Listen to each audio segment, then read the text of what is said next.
All right, welcome to the Franchise Time Machine. Sounds like we have a rating coming from Dr. Dynastic in a second here, but wanted to introduce today's streaming topic. It's the last in the series we're doing, testing out the player creation engine in the base game. I guess I won't get too far into the details because I'll have to go over those again for the Raiders, so don't mind waiting. But in the meantime, I have a draft that I was going to do while watching the end of Dr. Dynastic's stream that that I put on the back burner so I could get started here. Thank you, Dr. Dynastic, for the raid. I thought I was the only one who presses the wrong button by mistake while streaming. That was so funny. Thank you, as always, for the raid and the support, Dr. Dynastic. Welcome in, Raiders. If this is your first time in our stream, we do a bunch of stuff in OOTP, mostly in the base game. And we've got 3 different kinds of streams, basically, that we do. And I can run through those real quickly. I actually made some slides for this. So the first thing we do is we do experiments like we're doing tonight. So things like we've created an entire league. We did this in OOTP25. We did it again in OOTP26. The VOD is still up for this. If you want to see how we created it, you can do it yourself. Everything I do on stream. So if you want to recreate it yourself, you can do so. Diz05, thank you for the follow. Welcome in. Anyway, the purpose of this league, it's an 8-team league with 4 sub-leagues, the neutral league or the NL and the average league or the AL. Usually we set it so the 2 sub-leagues, there's no interleague play, so we can actually run 2 experiments at the same time. And every player in the league is as close to major league average as we could possibly set them, and they're all identical. So every team has the same 5 starting pitchers, the same relief pitchers, the same middle infielders. We try to make it as average and identical as possible so that when we change one thing per team, we're able to apply the scientific method and see like what does changing that one attribute do, either boosting it or nerfing it, or we've done one with batting attributes where in one of the sub leagues we'll boost contact, power. 2 versions of boosting contact. One by boosting Babbitt more, one by boosting Avoid K more. Power and I think is how we did it this time around. And then in the other subleague, we nerfed those same attributes one at a time per team. So we can see like which one attribute helps a team create the most runs and which nerfed attribute, reduces the runs the most. And we use runs because there's a little too much additional RNG that happens and a little too many sources of variance when you go to a win-loss record. So one thing we learned in OOTP25 doing this is it's better to go with runs scored and runs allowed when testing these things. And then, we did an experiment to kind of show the impact of the normalization and what it means to like turn it on or off. This is an older VOD, so you'll probably have to go to my YouTube if you want to watch this. But I may do it again in OTP26 because there are a lot of new players, and they might appreciate understanding like what normalization is and how it works. But basically, like the kind of anecdotal version is, if you create a league full of Babe Ruths and you leave normalization on, even if everyone in your league is 1927 Babe Ruth, they'll all end up hitting around 20 to 25 home runs. Because if you leave normalization on, the game is trying to push everything to look like the season you're playing. And so that way, it sees all these Babe Ruths come in. It can't have that much power, so it nerfs all the power. Mr. Baseball, thank you for the follow. So Diz, I've been asked this before, and I made this decision not to post the results, but to leave the VODs up. So that if people want to participate, they can always check out the VODs. Because I want people to participate in the community and come in and and join the chat and be part of the stream, even if it means catching it afterwards, versus just posting the results. So the results will always be available, so you can check them there.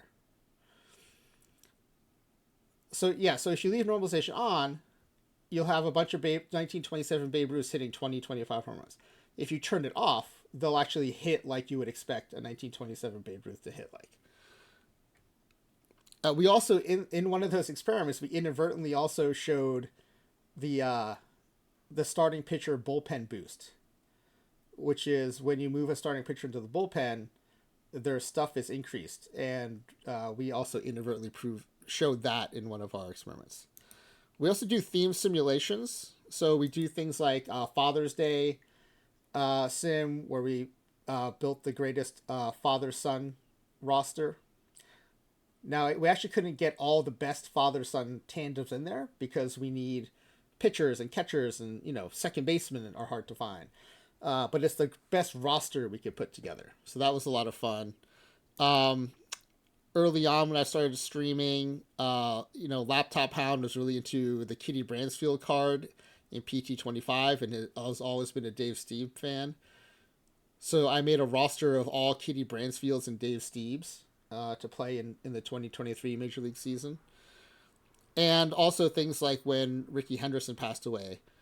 We did a tribute for Ricky Henderson. We did one for when Octavio Dotel sadly died in the club collapse. And so, we do some themes, stuff like that. Sadly, there are a lot of them are when players pass away these days. But, we also did a Hall of Fame one with all the Hall of Fame inductees. That was a really fun one. So we have some upbeat ones too. And then the last thing we do are the community games. And today's stream is a combination of experiments to help inform one of our most popular community games, which is called Creator Roster. And so the way we play Creator Roster is... Oh, I have to switch screens here. Hold on. The way we play Creator Roster is like this. We use the player creation engine. If you haven't used it before, it lets you create players at different levels, legend down to scrub. And so in advance, whoever's playing, and anyone in our community can play. It's just a channel point redemption. You get them just by watching the stream. And you can redeem, when you get enough channel points, you can redeem them to play on stream. So when you're going to play, you fill out a form that I send you, letting me know what positions you want by level. Right? And so, for example, a lot of people go for a legend level center fielder. Right, so for a legend level center fielder, we generate 5 legend level center fielders. You get to pick which one to keep, and then we delete the other 4. And then we keep going on until we have a full roster. And since you just came in from Dr. Dynastic stream, this should be kind of familiar to you because it's the same way also Dr. Dynastic generates players for the Red Rock League, right? I think he does 3 at a time. And those are all, instead of MLB level, they are independent league level players. And I think you get to choose the level based on how many Doc Rocks you're redeeming. But for this, it's like, we need a full roster. And so everyone's kind of got the same, set of assets to begin with. Everyone has the same number of players by level. And then, and then once the roster is built, it's pretty much left up to the AI. Again, that's a way to kind of keep things fair for everybody. The AI hopefully is as good as bad for everyone else. Yes, this is a game Max played, I think 7 times. Trying to catch EVC and NYC too. So I think this even became known outside of our late night community. I usually stream at 10 p.m. Pacific time. But on Fridays, I stream in the afternoon, like you're seeing right now. And I asked EVC and NYC to play Creator Roster. And he graciously joined us, and at the time, I think the record was 126 wins in the 2023 season. So 126 and 36, I guess it would be. Well, EVC wins 141 games and sets a record that stands for the rest of the cycle. And this was like pretty early in the cycle. He was like the 7th or 8th person to play. And by the end, I think we had like 40 or 50 people try. 7 of which were Max. Now we had a couple people come close. Actually, I can pull up that leaderboard. It's been a while. It might be a fun walk down memory lane. Oh yeah, look at this. I even have it handy here. Let me resize it because it got so big because so many people played. Um, but yeah, I can show you last year's. It was a lot. Last cycles. It was a lot of fun. Um, I was a little worried that when EVC set such a high bar, they would actually discourage people from playing. But it actually had the opposite effect, and I think people really really bought into the idea of like, you know, competing and trying to catch this record that the Daywalker EVC had set. So here's the leaderboard for Creator Roster. And we have lots of different items on here so that, you know, different people, like lots of different people could potentially own a part of the leaderboard. But you can see, I guess we had, sorry, I overestimated. We had about 32 runs here, including a couple of test runs by me. I never score my runs. I'm not eligible for the leaderboard. I just do that to test out the game and to show people kind of what's possible. But here was EVC's run very early in the cycle. Hey, Star, welcome in. 141 wins. The previous record was 126. I had won 132, but again, I don't count mine. And set the record for game score, wins. Also won the World Series, won the Cy Young Award, won the MVP. And then the very next time, this is right after Ezra had set the record at 126. EVC crushes it. And then Nolan comes in and wins 140, including a 34-game win streak towards the end of the season. And I thought, oh, maybe like 140 is the new normal. But then, you know, no one could catch them. In fact, only a few people, only two runs of 130. Everyone else is below even 130 wins. And then Clay Dog comes in and wins 140 again. And I think, oh, okay, maybe there's been a shift. You know, they're always kind of tweaking stuff. We also noticed they had boosted the relief pitcher player generation at the lower levels because they were generating, I think, a little too poorly. And I thought, oh, maybe that's part of that. Maybe we'll see a bunch of, you know, records being broken here.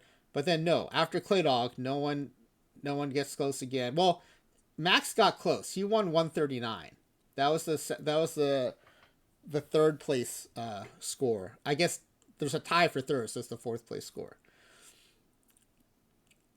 And then towards the end, there was a lot of Max smiley face Jane. But on the very last day, we played this in OOTP25, right before the new game came out. Smiley face Jane breaks the record by 6 wins, winning 147. So 147 and 15, which is a crazy record. Game score of 1917. First player over 1900. And yeah, it was just really fun to have the record broken on the last day. I thought that was cool. So we're going to have a new leaderboard for OOTP26. We've already noticed that the players are generating differently, which is one of the reasons I started this set of simulations. This is the last last experiment to do, which is generating catchers. I will warn you, there's a lot of spreadsheets involved. So I know there's one of the channels we raid into sometimes. They joke about how we play spreadsheet baseball. This is a spreadsheet baseball stream today.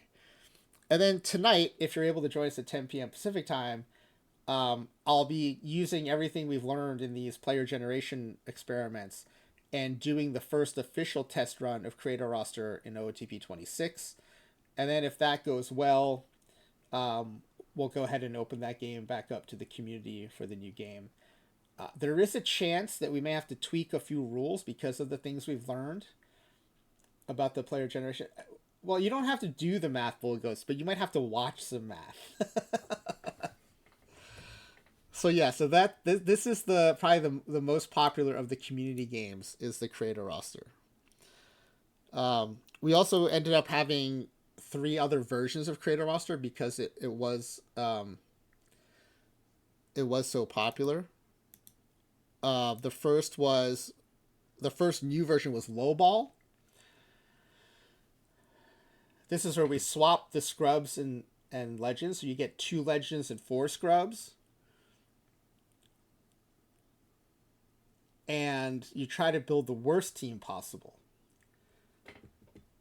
And people were pretty successful. The worst team created only won 20 games. So they went 20 and 142. By Barry Basher holds that record.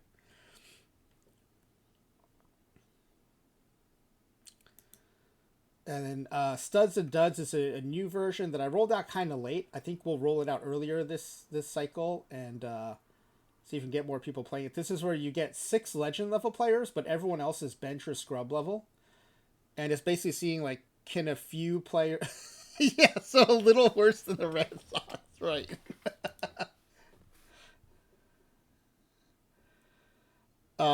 And so Studs and Duds is like, can a handful of legend level players lift a team of otherwise bench and scrub level players? I think 500 is a pretty good target for this. Making the playoffs is, I think, even a little ambitious. And then we did a dead ball version in 1910 where it's 25-man rosters. So we took away 1 star level player, partly because you don't need as many starting pitchers. And you're looking for different profiles, right? Because the run environment is different. And then we also have a bunch of historic games we play. Twins asked, I mentioned during normalization if you want a league of 200 roosts, so where is that option in the game? You can, I think it's in every version of the base game, so you should be able to do it in a 2025 sim. In fact, we can switch over to the... Oh, shoot. Hold on a second. I have 8 minutes to do a draft real quick. Oh, I was gonna do this. Oh, no, wait. I have time. I just have to do it I have to do it before the stream ends, I think. Or no. I might have time after the stream. I may not have to do it on stream. Okay. I had a little freak out moment there. I thought it fired at 4, but it doesn't. It fires later. No, that was... Oh, I'm actually still alive in Bronze Cap. We should check that out.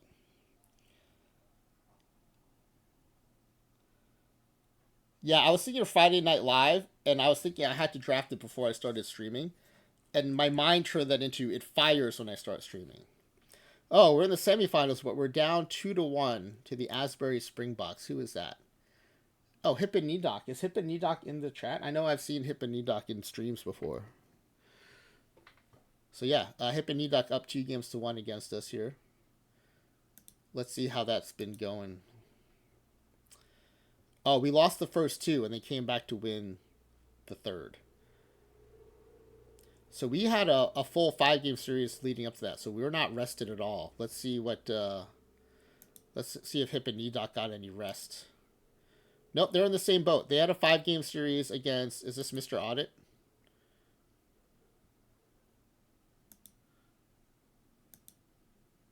Yeah, Mr. Audit. So they had a 5-game series against Mr. Audit, so they're also as tired as we are. So maybe we'll have a chance to come back in game 4. Okay, so let me address the question from Twins.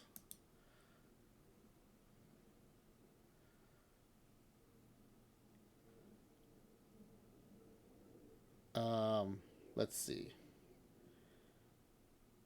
So let's load our creator roster generation test game. Oh, there will be a pack giveaway too. Actually, we'll put the form up. I'll make the form on stream and then I'll put it in the chat. You can win 7 packs for first place, 3 packs for second place, guessing the outcome of the experiment. Okay, so if you want to turn off or turn on normalization, it's under game settings. And then if you go to league settings, it opens up a whole new set of submenus. And the normalization stuff is here under stats and AI. And these stats are what the game is trying to, like, guide the league towards. Oh, so Twins, I thought you were just setting it up so that, like, people could learn about this. I didn't realize I actually get to I get to teach twins something about the game. This is a rare event, everybody, because Twins34 is one of the most knowledgeable base game people I know, and in fact also helped create the wiki, uh, and also streams. So let's give Twins a shout out. You should check out Twins streaming whenever you get a chance. Does a ton for the community, stuff that you'll never know or see, because so much of it is behind the scenes. But Twins34 does a ton for the OOTP community. So even if just for that, give him a follow, please. But yeah, so the way the game works is it's trying to manage towards these totals, and the assumption is those totals are what give the 2024 season the feel of 2024. And if you were to look this up for like 1914, right, the number of home runs would be much lower, right? The number of strikeouts, I think, would be much lower. But it's not just managed to totals. Like if you reduce the number of teams in the league to 8, like we have, it's managing to the rates. So it's still going to try to match the same home run rate, the same walk rate, and so on. Now, I lock this because when I bring in new players, I don't want them to get nerfed. So if the way this is right now, with this locked, with this checked, and this unchecked, and I'll explain what the boxes mean in a second. But with this setup right now, I could bring in the 200 Babe Ruths, and they would play like 200 Babe Ruths. The league would have a ton of home runs because you have 200 players each hitting 60 home runs, roughly. Now, if I want the league to still feel like, but then it wouldn't necessarily feel like 2024, right? Or it would, but it would feel like 2024 with a bunch of Babe Ruths. Dave H, thank you for the follow. If you don't want that, and then you do want those Babe Ruths to get nerfed down, so the entire league home run total kind of returns to what you would expect in 2024, you uncheck this, which means you're no longer locking these modifiers.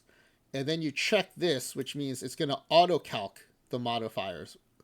And specifically, it's going to auto-calc after you make your player changes. So, and this part, I don't know 100% for sure, but based on having done this a bunch of times, what it appears to do is it then looks across the league to see the ratings of the players in the league, and then does a recalculation of the modifiers to try to, again, get back to these totals. So if you've brought in a bunch of power hitters like Babe Ruth, it'll nerf everyone's power to try to keep the home run total here.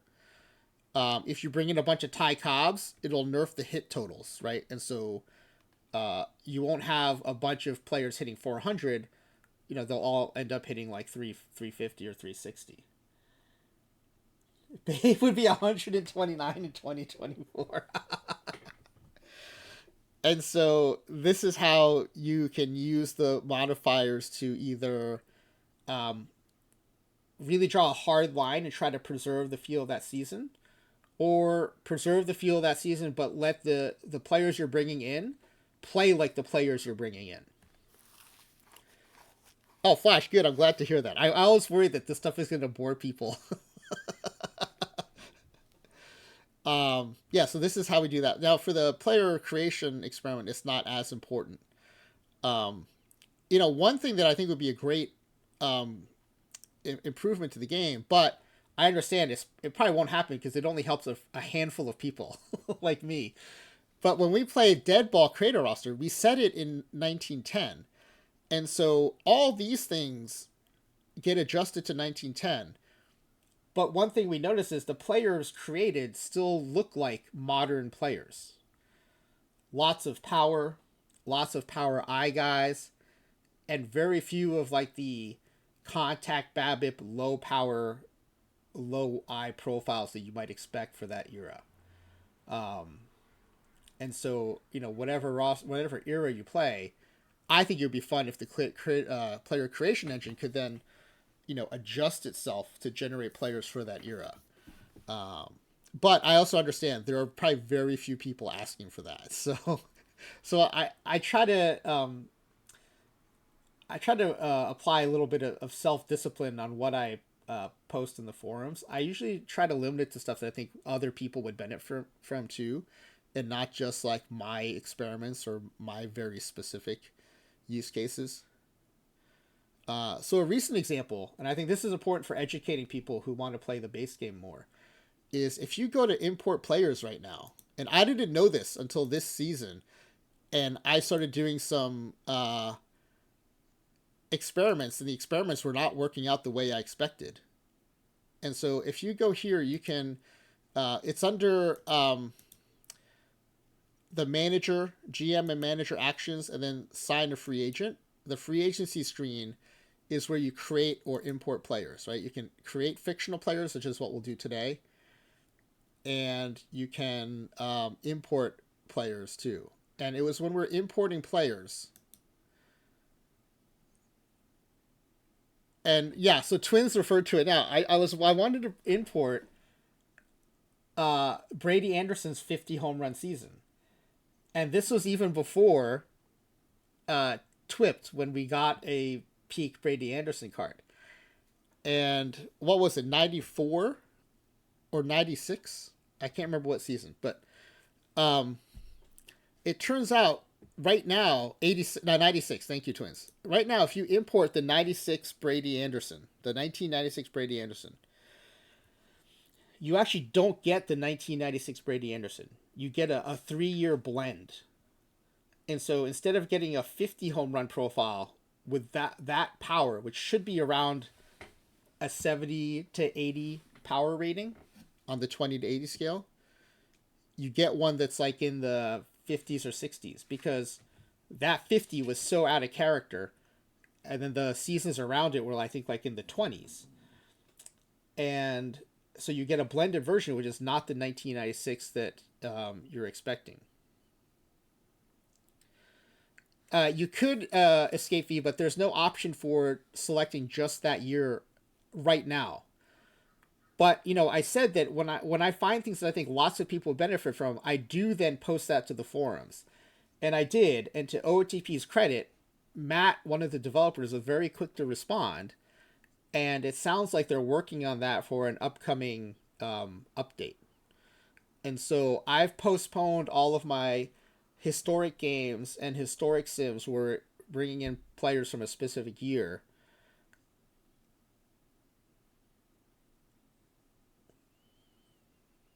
Yeah, so what Twins is saying here, I think, is correct. If you do in a historical game,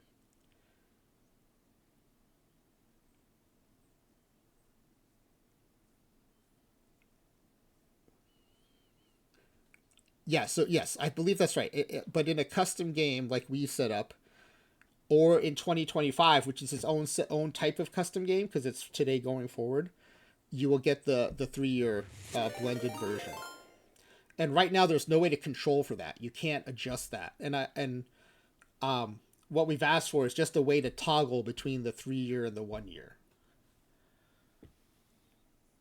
Natspace, thank you for the raid. Welcome in, Raiders. We were just having a discussion about the update we're waiting to get from OTP Developments for when you import a historic player. Right now, if you import the 1996 Brady Anderson into a custom historic sim, or I believe, I don't do 2025 sims, but I believe it's the case for 2025 as well, based on what I saw on the forums.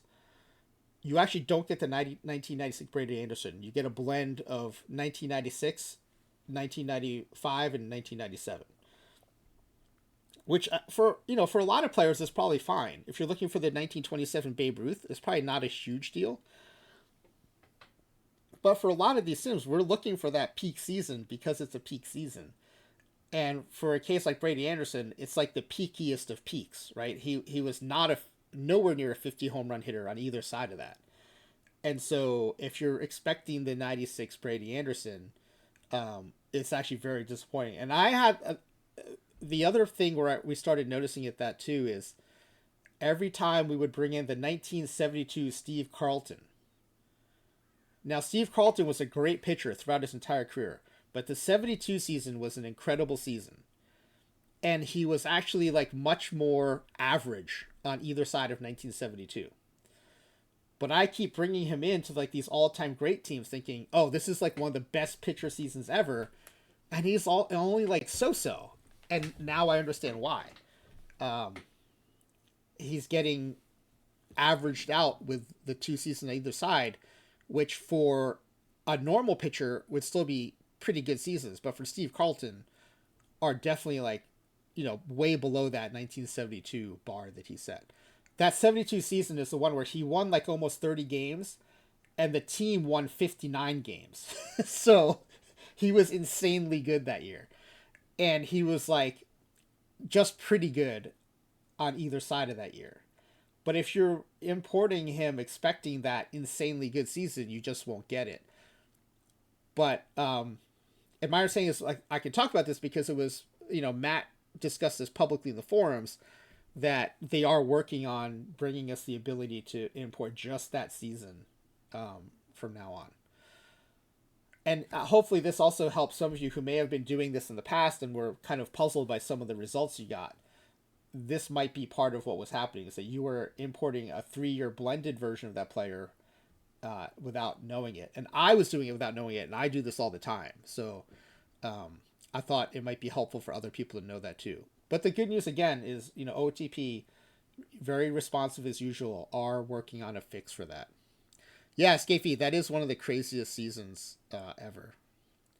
Now, the workaround for this, if you really want to do it and can't wait for the fix, is you can create a sim in 1996, go into the editor, screenshot all the, here, like if you go into, these are all right fielders, but if you go into a player, into editor, if you go into their batting ratings, you can screenshot this and recreate this in your save. But it's a lot of typing to do. For that Steve Carlton, you would then want to copy all these ratings for him as a pitcher, including the pitchers and the ratings and the potential, right? And then you could use editor to recreate him. But I would just as soon wait for the fix to come, and that's why we're not doing any historic sims for a while. Oh, Flash watched him on TV that year. The game of the week was supposed to choose a Phillies game. That's awesome. He had a nervous tick that sometimes drove you crazy. That's great. So yeah, we do a bunch of experiments in Sims 2 where we do mess around in the editor. So if you ever want to know more about how the editor works, come check us out or check out the VOD. And the reason I keep everything available on VOD as long as I can, and then I try to export those VODs to YouTube, is because I know not everyone can stay up late enough to watch our 10 p.m. Pacific time streams. So I want people to get the benefit of that by leaving those VODs up. But that said, I feel like the watching and the participation are important too. So there's a question about, like, do I post the results? I don't post the results for that reason, but I keep the VODs available 100%. So I don't feel like it's asking too much to ask you to go watch the VOD and learn it the way we did versus like just putting all the results up on the Discord. All right, so today we'll be doing a catcher. Oh, let's work in the pack giveaway form so we can give you packs. And again, what we're going to do is I'm going to have you guess what the outcome of this experiment will be, where we're going to generate 8,000 catchers at a time at every level from legend down to scrub. So let me start by, we will copy a form of a recent experiment we did that's like this. We did corner infielders most recently, first baseman and third baseman. So we'll copy that form.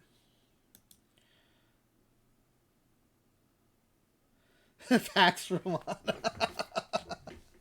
That's awesome. Let's see.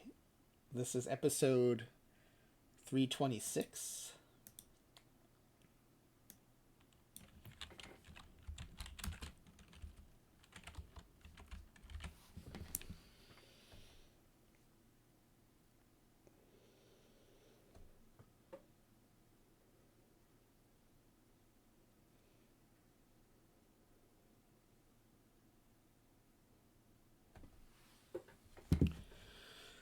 Um, this is player generation test number 5, catchers. Let me update the title, and then I'll put it up on the stream.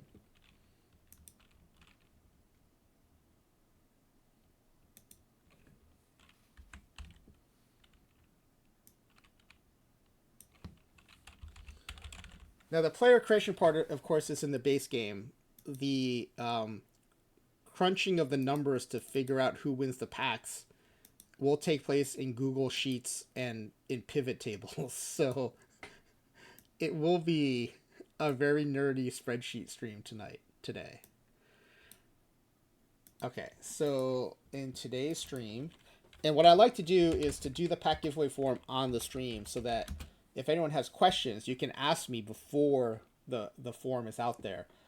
And frankly, when people ask questions, I usually realize I might have said or done something incorrectly or unclearly in here, so it always helps. So in today's stream, we'll be generating fictional players in batches of 8,000, enough for analysis, but small enough of a sample to export via CSV. This is something I learned that I didn't realize from Smiley Face Jane.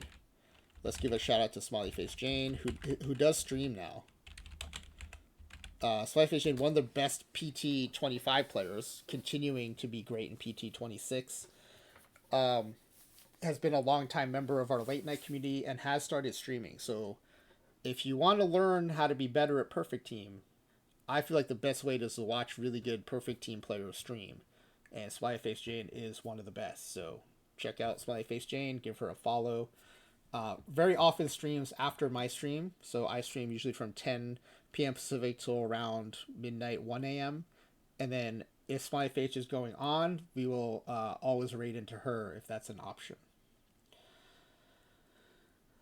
But yeah, so Smiley Face Jane actually tested it out and let me know that it's I forget the exact number, but it's 8,000 and something above which you cannot use the export or report via CSV function.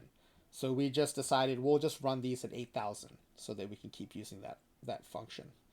And tonight we'll be focusing on catchers.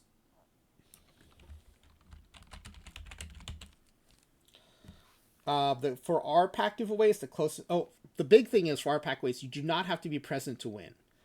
So you can submit a form. If you have to take off, that's fine. That's partly because when I stream so late at night, I know people have to go to bed or have other stuff they need to do. So, yeah, you do not have to be present to win. Closest answer wins. It is not Price is Right rules. You can be over and still win. This last part, I'm still working on the wording. There's a upfront section of questions that are survivor style, usually yes or no or multiple choice questions. If first place is determined there, then we're going to go straight to the numerical questions to break the tie. And the numerical questions are not survivor style. They are whoever has the most closest answers out of all of the numerical answers wins. Now, if no one has won first place, then first and second place will be determined by who gets the most answers closest. It sounds complicated, maybe because I haven't figured out the best way to explain it, but when you see it happen, like it makes more sense. We're not actually simulating a season tonight, but in case the base game setup impacts player generation, I'm showing you how this season was set up. And then your OOTP26 login ID is how you'll get your packs. It is case sensitive, so please be careful typing that in, or it may take you longer to get your packs, or you may not get your packs at all.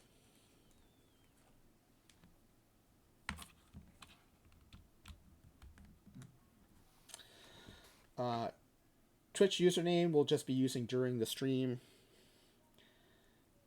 And then, so let's start thinking about some questions here. A lot of these are from the previous, so we're not competing with other positions tonight. So a lot of these, which will be higher or lower questions, won't apply. So we can take these out.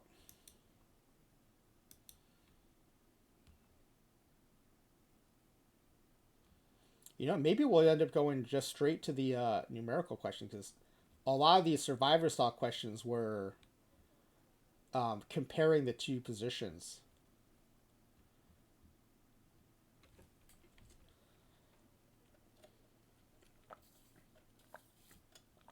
Yeah, we may just go straight to the numerical questions.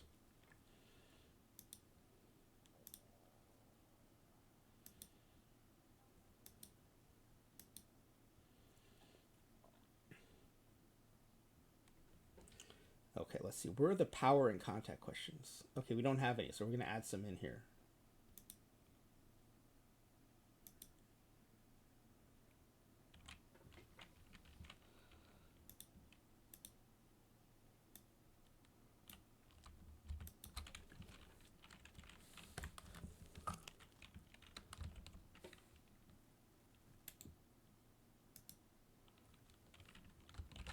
What will be the highest power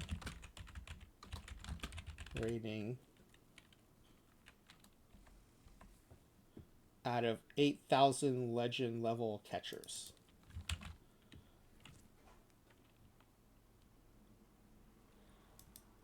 And then let's ask that again for contact.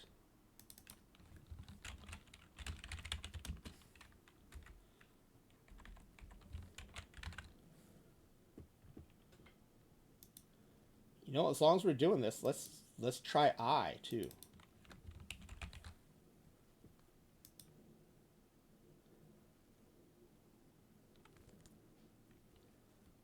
You know what comes first though? Um, let's have a star rating question. What will be the lowest star rating?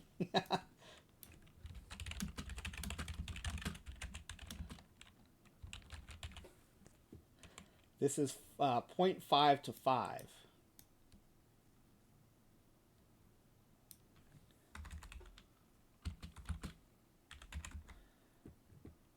Out of 8,000 legend level catchers. Oh yeah, there will definitely be a high and low defensive for sure.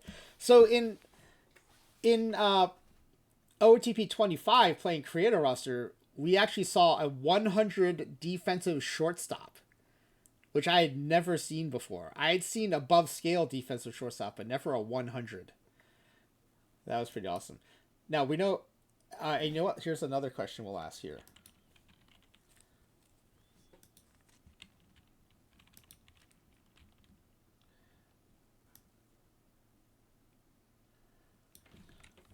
What percentage? Let's just do what percent of 8,000 legend level catchers will have a 5.0 star rating.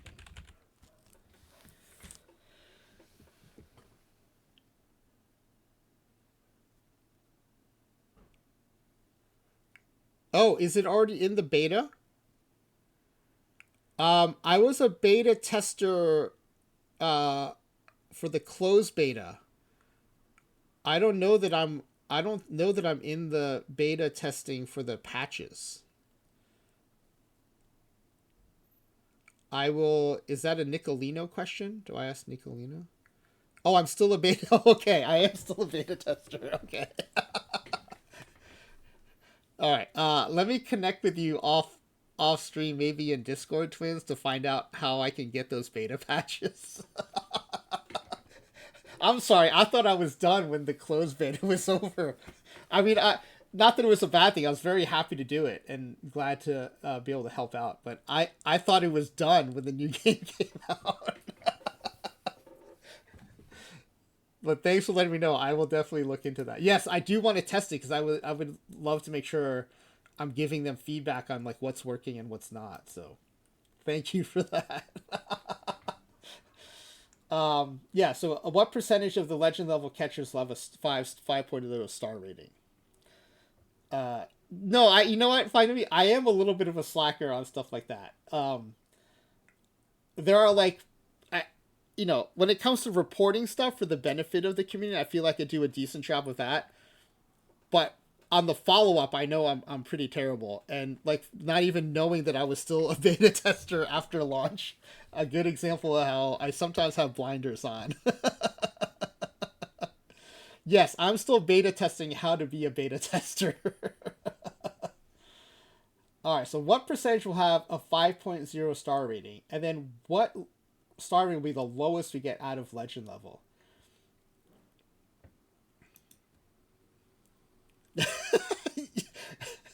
That is true. I'm having work added to my workflow while I'm streaming. No, but this is the kind of work I like because it will help us get a better game. So I'm all into it. Okay, Twins, thank you very much. I'll check that out. I might not get to it till after tonight's stream, but I will definitely check that out. Thank you for that. Okay, and then what is the lowest star rating? Now keep in mind, legend level, I think people have different definitions. I don't know that there's an official OTP definition, but based on what we usually see, to me, legend level is a perennial all-star and a possible Hall of Fame candidate. Like they're that good. I used to say a Hall of Fame candidate, but then occasionally we would see a legend level player that like kind of falls below that.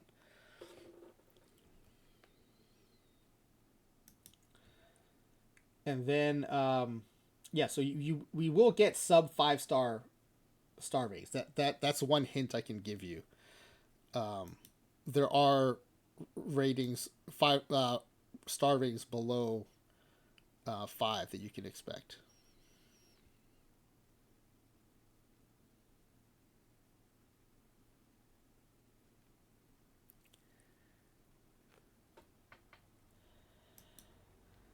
And then okay, highest power rating, and then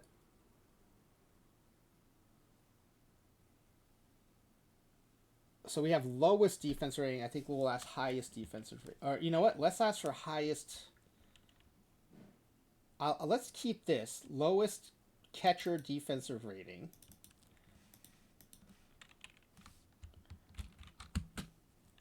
For legend level catchers.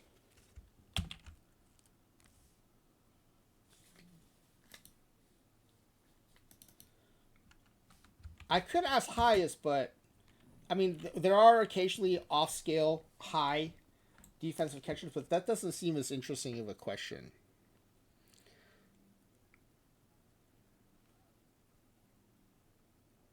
Oh, I know this sounds about accurate. Hall of Fame worthy, or that player that watching the career you always felt like they should be Hall of Fame worthy, but it just never consistently showed up in the numbers. Yeah, so I think the low end of legend level are those like Hall of very good players, but the bulk of the legend level players I think are pretty much Hall of Fame candidates.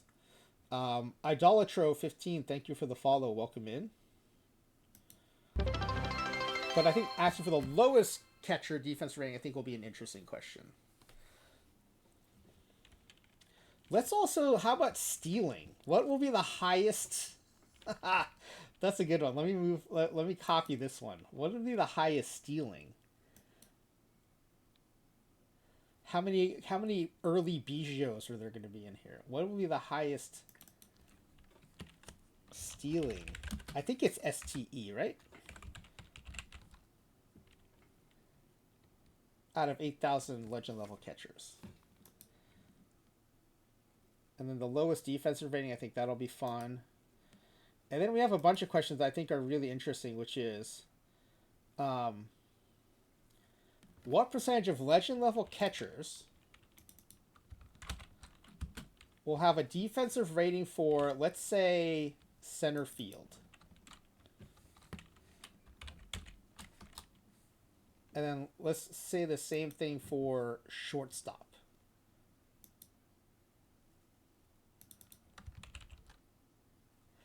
Hey, you know what? I'm not going to do percentages because this number is going to be probably very low. So out of 8,000, how many?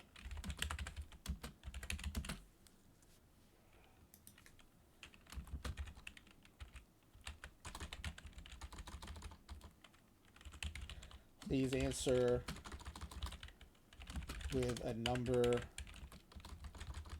between 0 and 8,000, not a percentage. And then how many will have a rating for shortstop?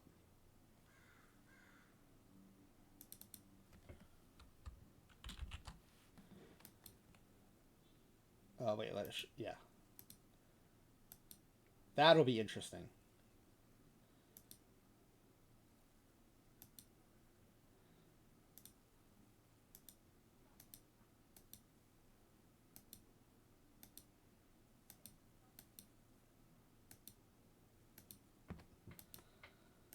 All right, how are we on questions? How many is that?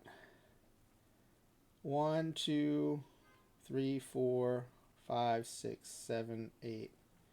8 questions.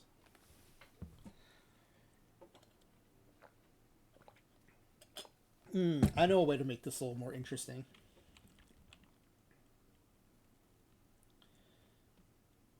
So we asked how many legend level catchers will have a 5-star rating. Let's ask the same thing for star level.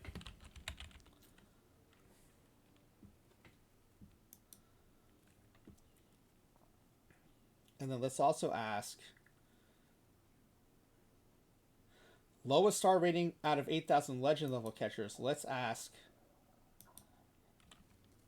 highest star rating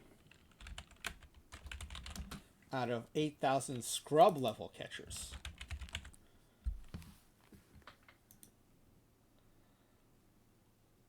Power, contact, eye, stealing,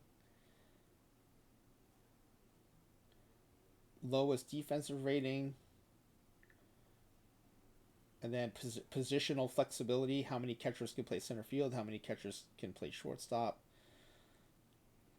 What else might be interesting?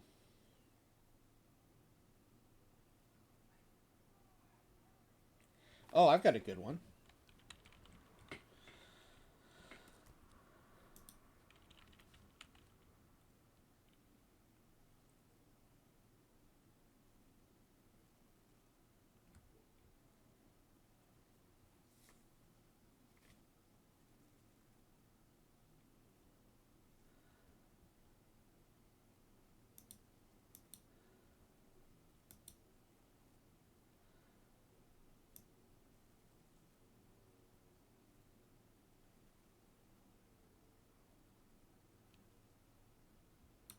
What percentage of scrub level, or sorry, legend level catchers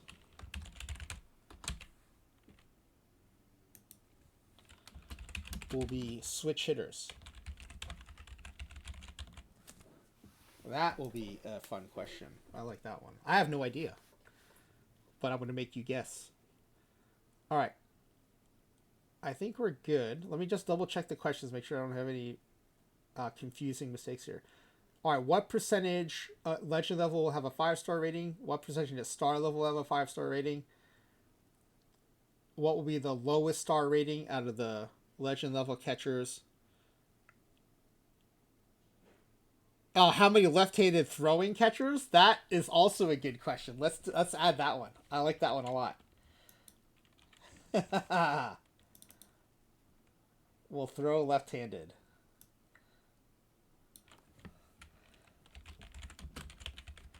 So they do have that hard-coded in for infield positions. So second, third, and short. The game will not let you put a lefty in those positions. It just won't give them ratings. I learned that when we did a Barry Bonds experiment. It was a team of Barry Bonds. It was a league where all the batters are Barry Bonds, and all the pitchers were the year 2000 Jose Lima, who was a terrible gopher ball pitcher that year, and otherwise had good seasons, but was really bad that year. And I had to make a bunch of Barry Bondses throw right-handed because the game just would not let me put them at second, short, or third. I don't think we had that problem at catcher, though. Because we have had left-handed throwing catchers in real life. Okay, Flash, thank you with an example. Mike Squires. It's just the theory has always been that they are at a big disadvantage because most batters are right-handed. If you're coming up to throw and you're left-handed, you have to step away from the batter. it's a problem that right-handed catchers only have when a left-handed batter is up. So I think that's one of the reasons why the kind of conventional wisdom is that like there are not a lot of left-handed throwing catchers. But yeah, that's a good question. I think we'll add in there. So yeah, Ollie North, thank you for that idea. Okay, and then what will be the highest power rating? I think I should add here because we have had this in some of the later streams. It is in increments of 5. So let me add that. I don't want to. It'd be a bummer if someone put like 51 or 71 and got it wrong, or missed out on a tie. Increments of 5. Increments of 5. This is also increments of 5.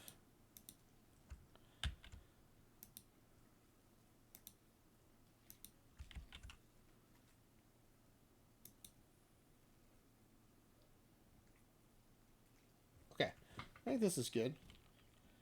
Yes, or if someone did the meme guess of 69, they would just miss out on tying with all the 70s. All right, so let's publish this.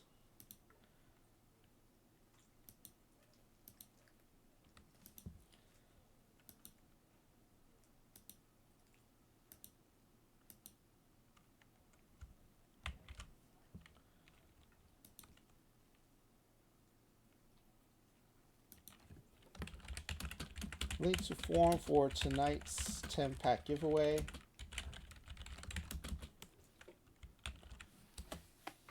Let me pin that to the chat as well.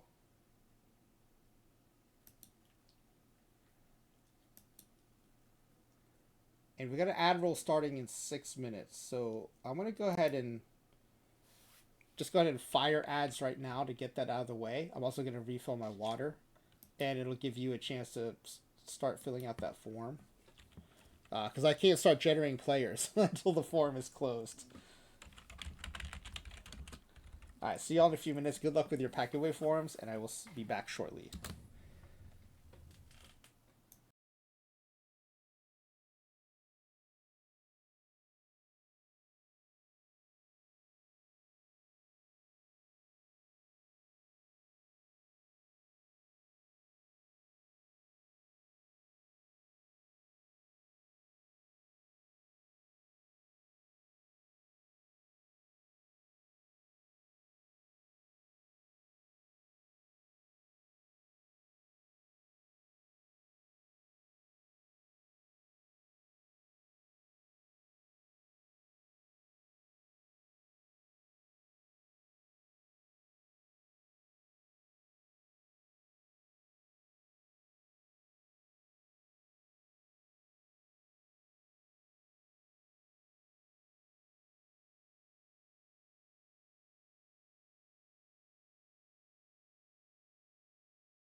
All right, sorry about that. I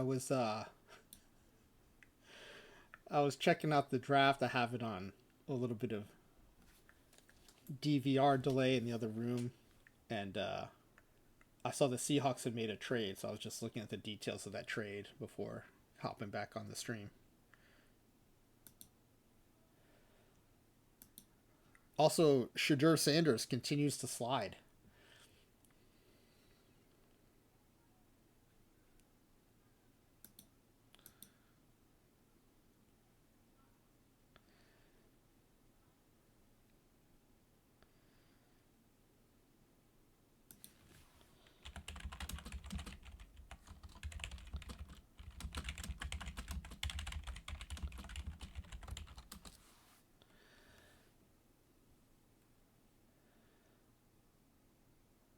All right, so yeah, please go ahead and submit your pack giveaway entries, and then I'll close the form, and we can start generating some catchers. See what happens. In the meantime, let me go ahead and open up my. I have a few tools I need to do this that I should probably get ready. Google Drive. If you want to import data in Google Sheets, it actually has to be in your Google Drive first. This is all stuff I learned recently.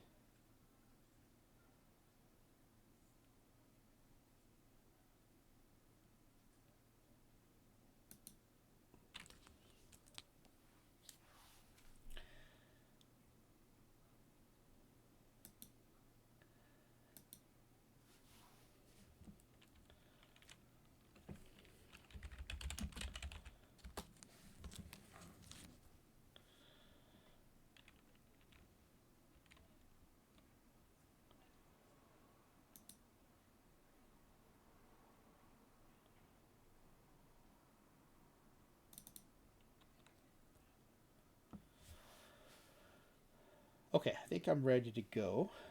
Let's see how the pack giveaway form's coming along.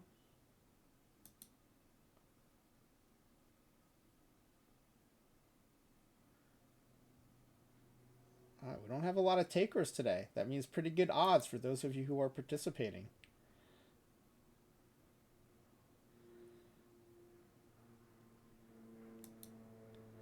Usually we get a ton of participation in the afternoon stream.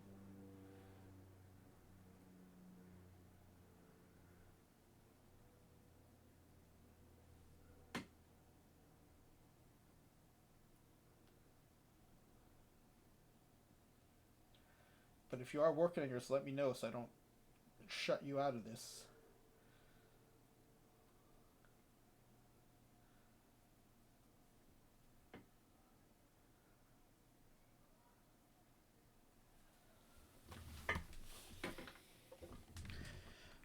All right, let's make sure. I was about to say, who is Hector Bustos? But I realized he's one of our fictional right fielders from last night. Which reminds me, I have to clear out. So, one of the. I mean, I consider the downside is when you create players, the default destination is your free agency pool, which is fine if your free agency pool is empty. But if you have free agents in there, it's kind of annoying because then you have to go find those created players somehow. It'd be really nice if there was like a created player landing pool that you can then either send them to rosters or send in the free agency pool or whatever you want to do.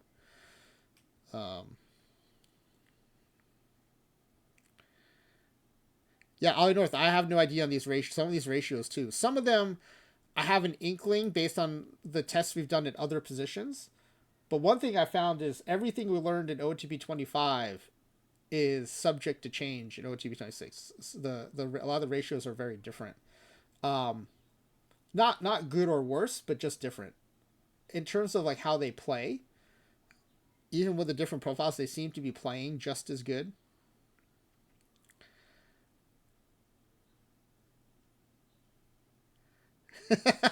If you guess that 8,000 catchers throw left-handed, I would put your chance of guessing at 0.0000001.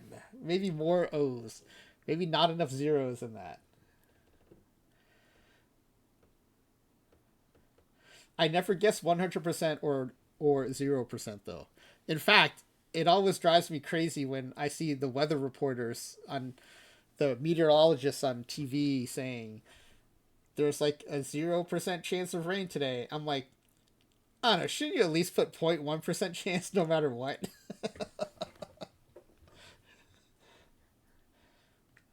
Or same as when they say 100%. I'm like, come on, 99.9? There's always a chance, right? That the just cover yourself.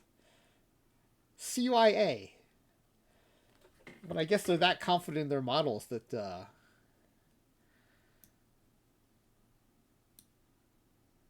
in fact there's a really interesting bunch of research. Well, I mean, so I was going to talk about Kahneman and Tversky, who won a Nobel Prize, and at least the parts of their research I became aware of were based on revising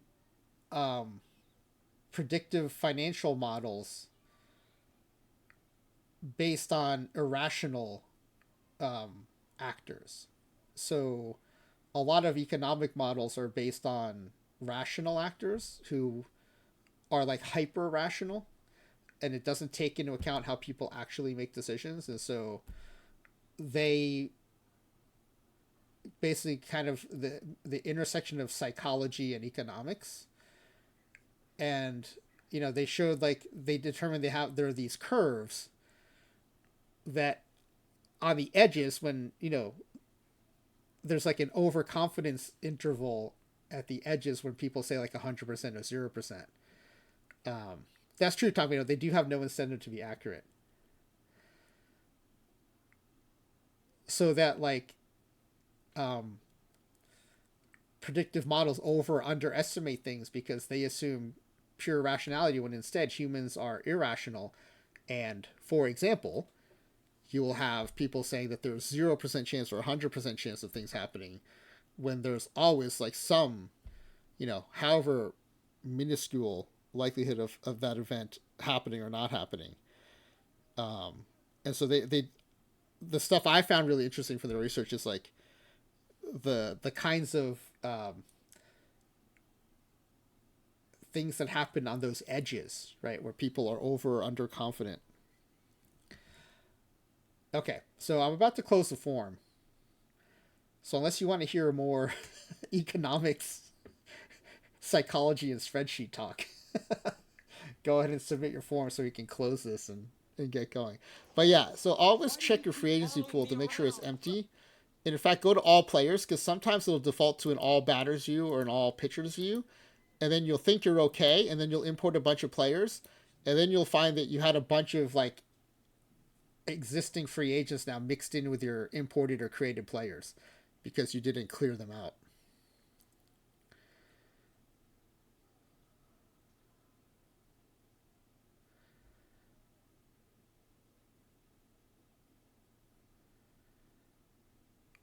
Wait, Star, is that a real thing? Is there an option to make OOTP base runners run like counterclockwise? And is that how they play baseball in Australia? Because I know the water goes down the. Oh, okay. Because I know the water goes down the drain the wrong way. Not the wrong way, the opposite way. So judgy. The wrong way. Water goes down the drain the opposite way in Australia. It would be fun if they ran the bases the other way in Australia. And then, like, if you did a home and away series, you'd have to run the other way. You'd have to learn to run the other way.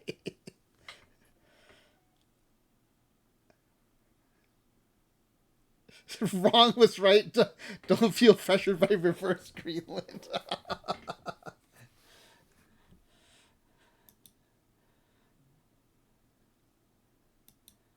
All right, I think we have enough people in here. I'm going to go ahead and close the forum unless someone tells me in chat right now that they're about to hit submit. I'm going to go ahead and close the forum.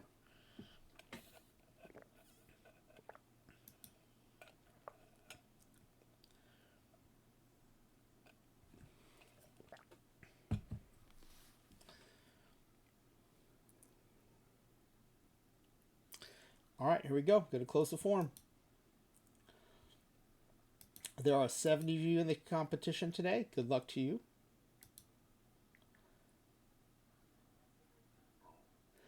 Just a little surprising. Usually when we do this late at night, we get, anywhere from 2 to 10.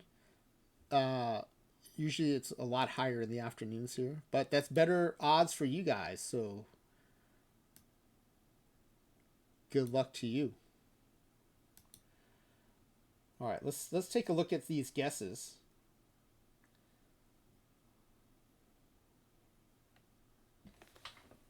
Or actually, there are no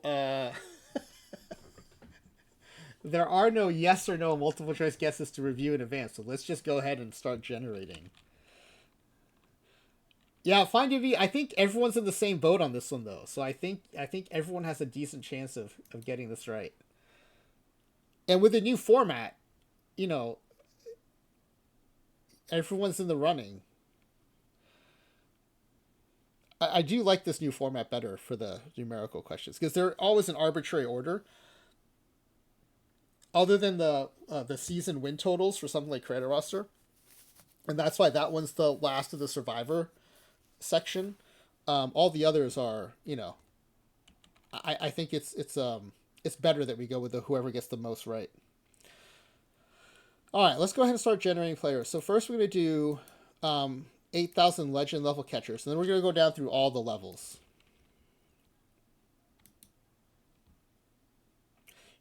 So many of our questions are about legend level. Let's start at scrub today. The order doesn't really matter, but let's build a little suspense for the legend level players. And you only get a peek at the first screen of players, so it's not like you'll know right away. Well, already I'm intrigued. We do have some catchers that play first base. In most of the time we're playing Creator Roster, I don't know that we ever had a catcher that played another position. So this is good to see. Okay, has there ever been a player with this last name? I have to look it up now in Baseball Reference.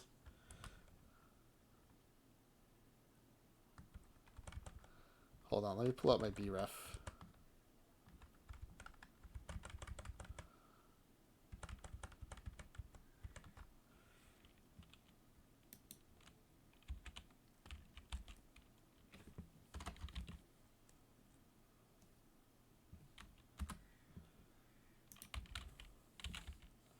No, that is not, that is a fictional baseball player name. Okay, so here's what we do. Because we're under 8,000, we're at 8,000 players, so we're able to use this report. Sounds like Marcus scanned a 2002 German phone book. By the way, did you all see someone shared? I think it was on Discord. A tweet from Marcus in his next phase. He's moved to New York and is going to be working for MLB. So we can write this report to CSV. Oh, wait, hold on. We have to change this though because we asked for something. So if you do the report, write report to CSV, it's super convenient, but it only gives you the data elements that are on this screen.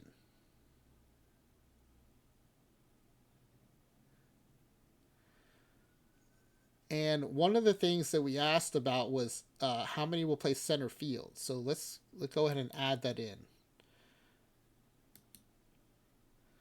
So let's add center field, fielding at center field.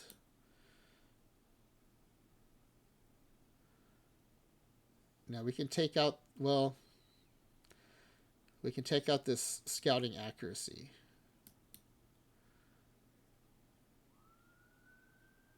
Here's center. Oh, look at this. There is at least one catcher who can play center field. That is awesome.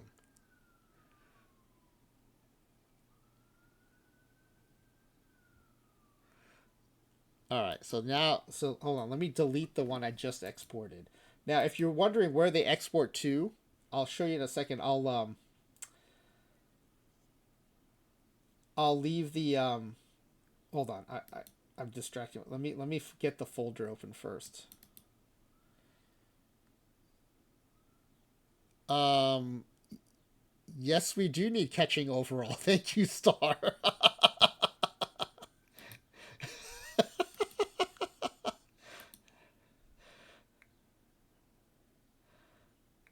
That would have been a bad, because then we would have to redo this whole thing. There you go. Primary defensive position there.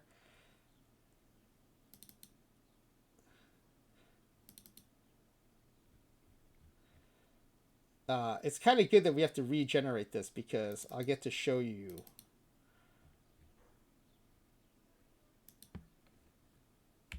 the path again. Okay, so I deleted the one we just the report I just generated because it was incorrect because it was missing catcher. So thank you, Star, again for that. So when you go to write report to CSV, here's the path. Um, I'm on Steam. I also didn't disconnect this from OneDrive, which I probably should have. Um, I know Ezra Denny's done that. A few other people have done that. But it's under Documents, Out of the Park Developments, OOTP Baseball 26. It's within the specific save game you're in where you're generating the players, and then it's in a specific folder called Import Export. And then I renamed the file right away because the file name is meaningless to me. MLB transactions, free agents, all free agents, player gen test if. Right? It like to me this is the scrub level catchers, but I wouldn't know that from this. So I'm renaming it right away before I lose track of which file it was. So catcher scrub 8000. Now I can find that file. Now that I've got the data, I can delete this. By the way, a little sneak preview. There are 2 switch hitters here and no left-handed throwers. But this is just a tiny snapshot of the 8,000 catchers.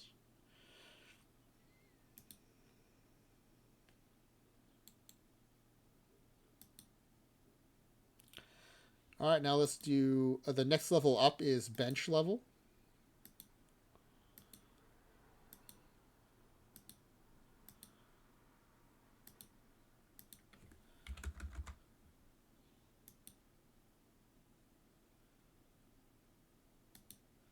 Again, we see no left-handed throwers here. We do see 3 switch hitters. Another center field playing catcher.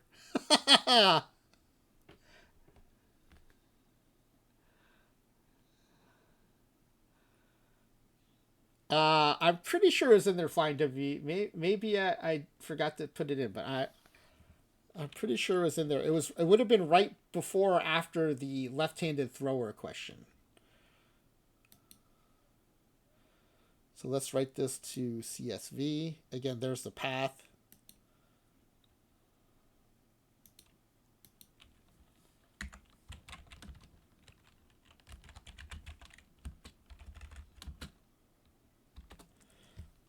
Dale Murphy was a catcher center fielder. That's true.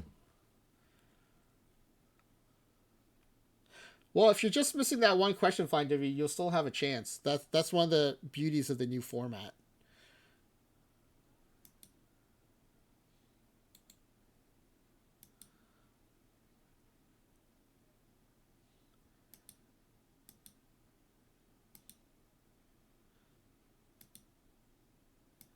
Next level up is, well, average age, but the next level up is average quality.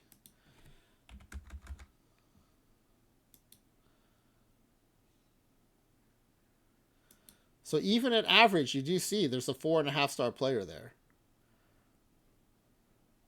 Again, no right-handed throwers. We do have 1 switch hitter. No center fielders in this particular batch, at least not in the first 20. Let me save this view, by the way.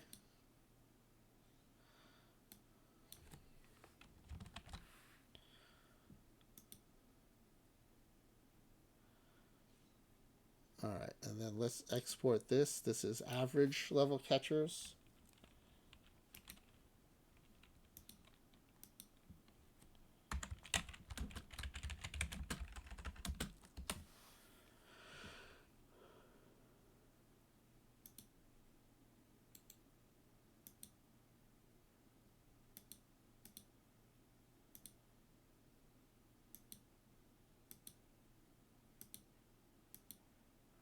Next is good level.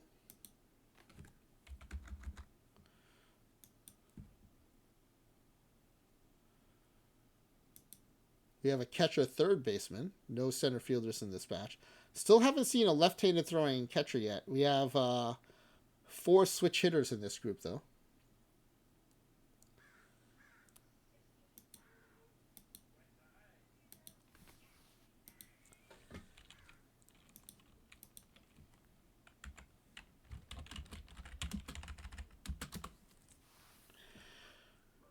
Okay, that's our good level catchers. You see a lot more 4 and 5 stars showing up at good level.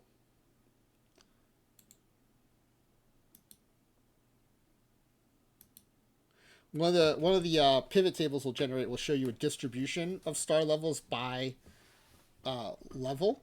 That's pretty eye-opening. Oh, Star, thank you for that. In Perfect Team, there were 15 live cards as of April 23rd that had both catcher and center field ratings.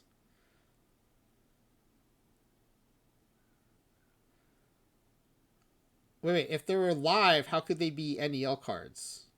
Are you saying 15 live and 11 NEL cards?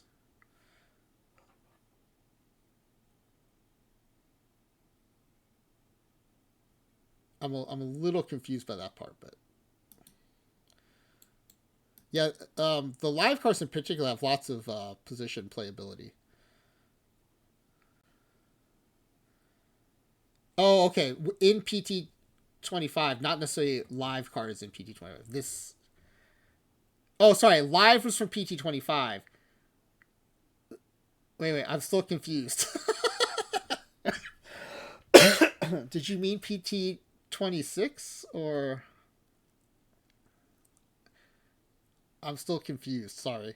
All right. Catchers, average age, star level. Oh, speaking of star level. This is the star level right here. PT26. Got it. There were 15 cards that had catcher and center field, and 11 of them were NEL cards. Yeah, the NEL cards have lots of position flexibility too. I think one of the things I enjoyed about PT25 over PT24 is that the live cards remained relevant a lot longer. I think part of it is like the rating levels and the early power creep is maybe a little lower. But I think the crazy position flexibility makes those cards stay relevant longer too. Because they're just such useful Swiss Army knife cards. All right, this is the star level. We see a lot more 5 stars. No more center fielders here. Still no left-handed throwers. And no switch hitters in this batch. But again, it's a tiny view into the ratings. But you can see a lot more blue, a lot more green. We do have an off-scale eye here with an 85.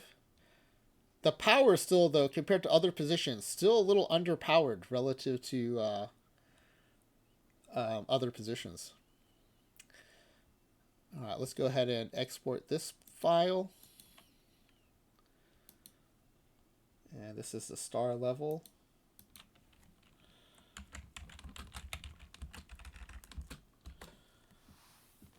And then here come the legend levels. Let's delete these out first.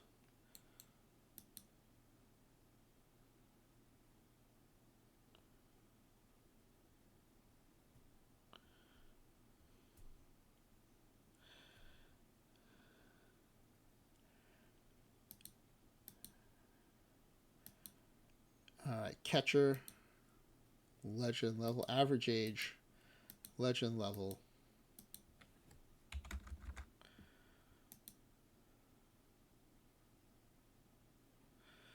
Now this is interesting. One thing that we saw in other positions is at the lowest levels there's a lot less position flexibility.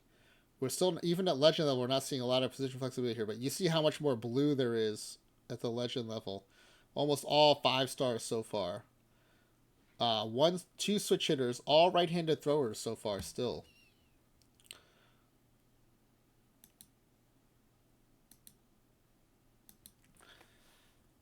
All right, so we have all of our data files now.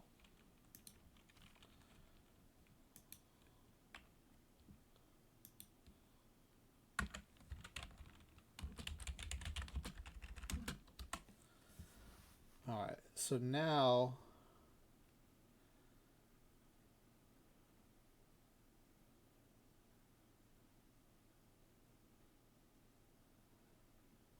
let me open a new Google Sheet.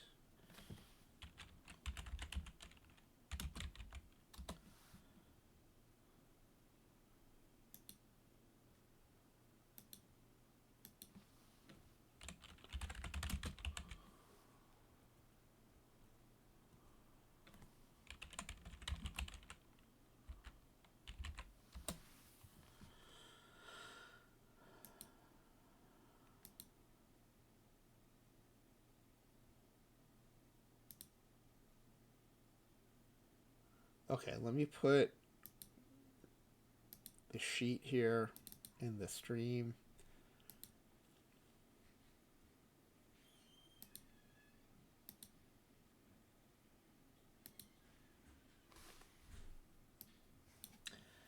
Let me rename this file, this sheet too. This is episode 326. Catchers. Okay, so the first thing I'm going to do, and sorry, I thought I had this resized so that you could see.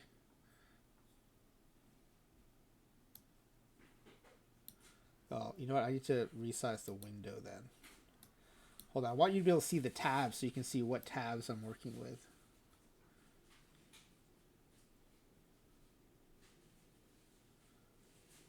Okay, this should be better. Okay, so what I'm going to do is I'm going to make a tab for each data file. So there's catcher, legend. There's catcher, oops. Catcher star.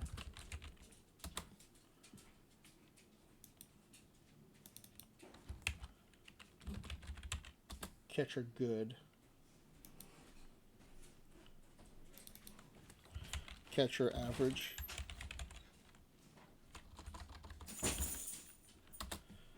Catcher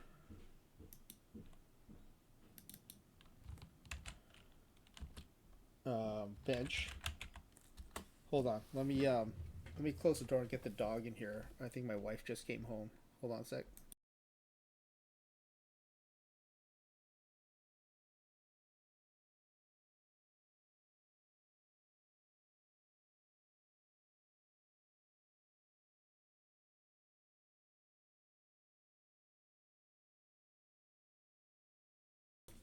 All right, sorry about that. Catcher bench and then catcher scrub. And I'll just go ahead and create the catcher data.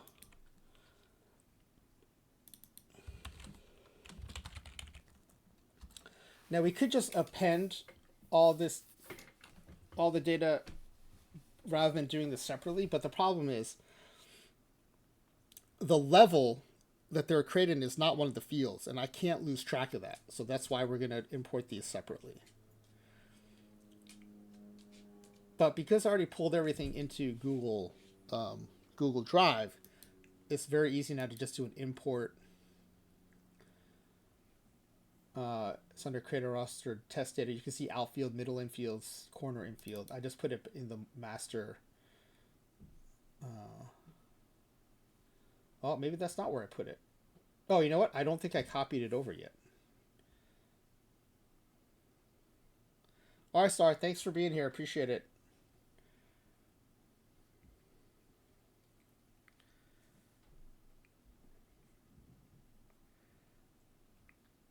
All right, let me find. All right, here's the Google Drive.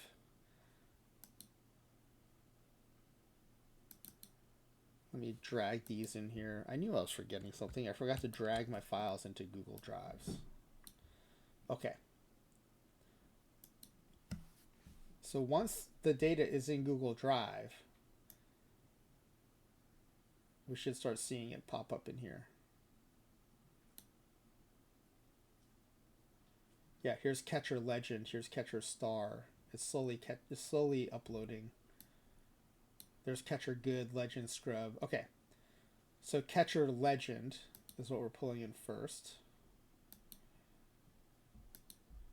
And we're going to replace the current sheet.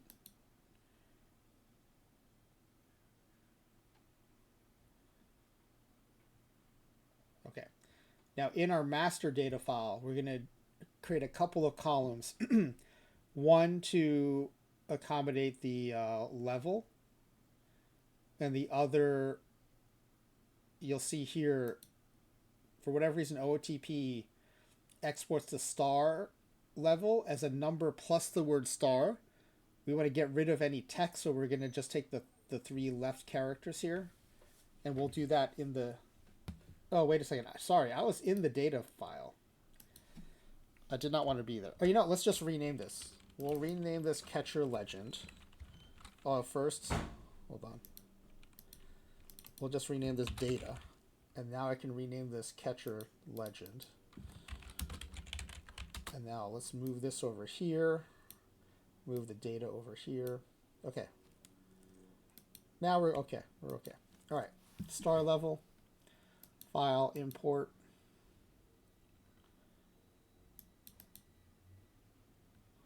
Catcher star.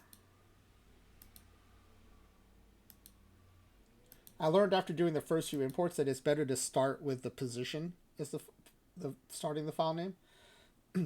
That's why the file names look different in that folder, Google folder. All right, good, import.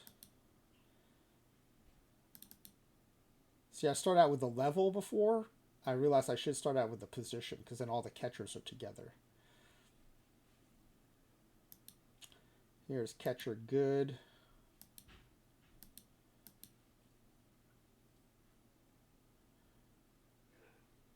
Catcher average.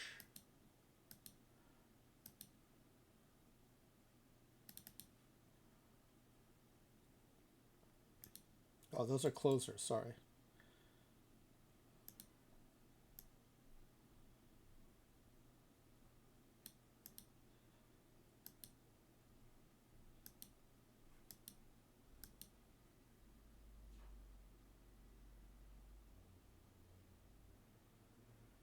Catcher bench.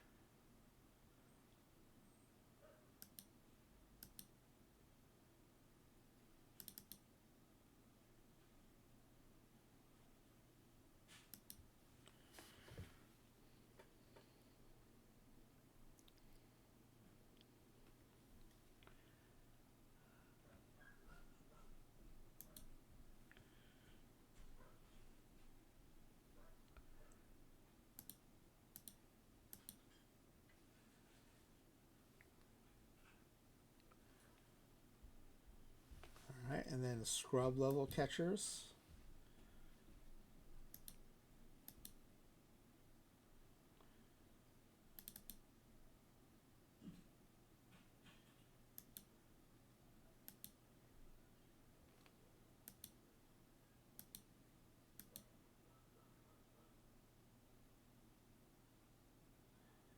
All right, and let's grab, we'll start with the legend level. We're going to take everything from the batting over. Actually, no, we want the position too, just in case we ever do anything with the data with other groups.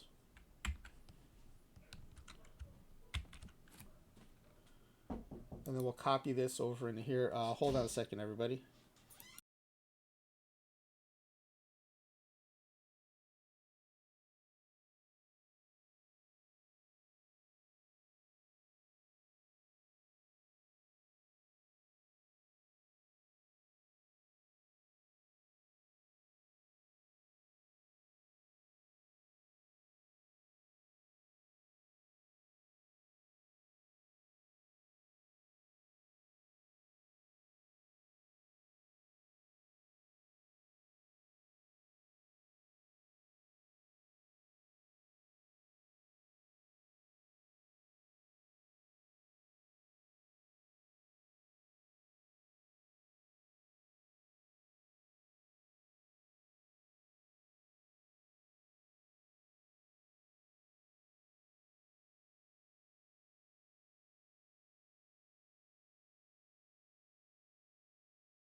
All right, sorry about that, everybody.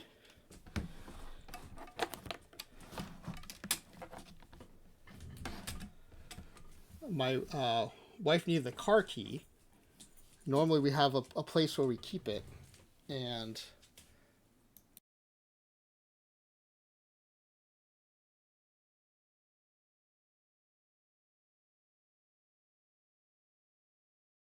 it wasn't where we normally keep it, so I couldn't figure out where I'd put it. But I put it somewhere for safekeeping, and then forgot where that was.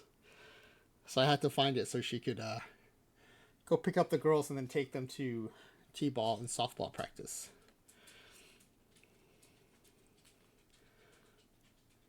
I was googling Shedeur Sanders the whole time. Okay, so we're gonna paste that into here. I'm gonna leave 2 columns to the left.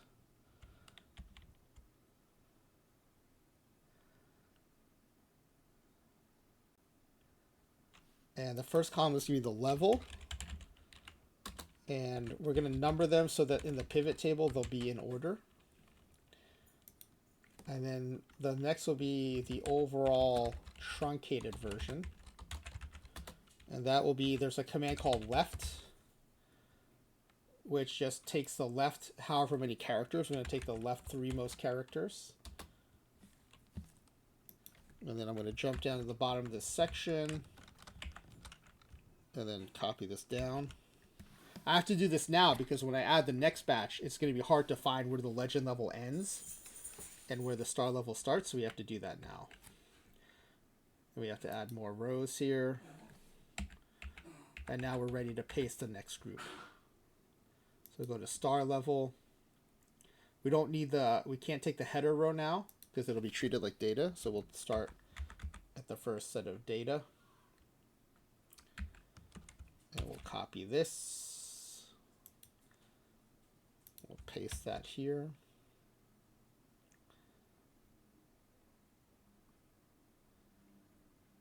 Okay, this is 2 is star. And this, we just need to copy this down. So now I can copy these two all the way down. So to do that, we jump down again, highlight both columns, drag this down, and we're ready for the next batch, which will be our good level. Oh, wait a second. I generated good level closers by mistake.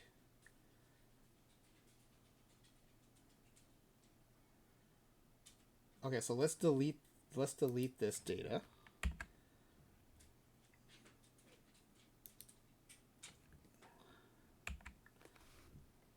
Let me delete the file in the Google Drive.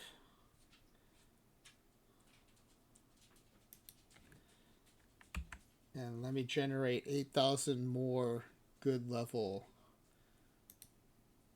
catchers.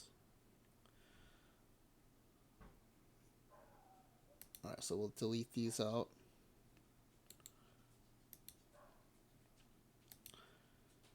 Create fictional players, catchers, average age, good level. Is catcher next to... Catcher's not even close to closer. How did I mess that up? That's pretty bad. Wow. All right. Yes, find it exactly. I put it somewhere safe, and now I couldn't find that. It was so safe I couldn't find it. Look at good level. One of the things we talked about how is as you start going down levels, you don't necessarily just lose stars. It's the variability that increases. So you can still get some 5 stars occasionally at the good level.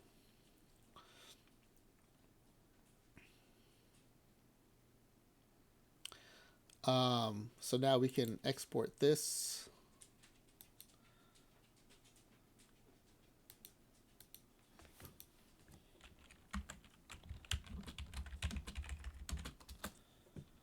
Okay, let me drag this into the Google Drive. Now we should be able to do another import.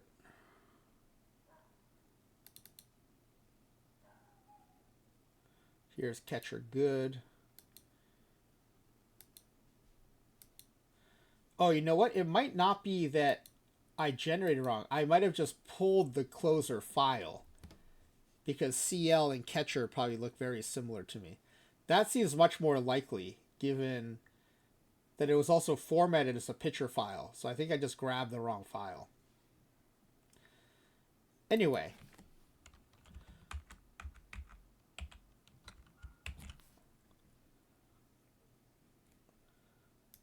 This file looks good. I just copied it and we're going to paste it in here.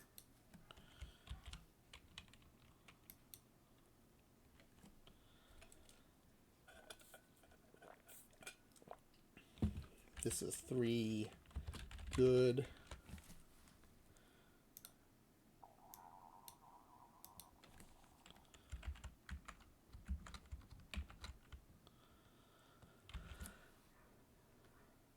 Okay, that looks right.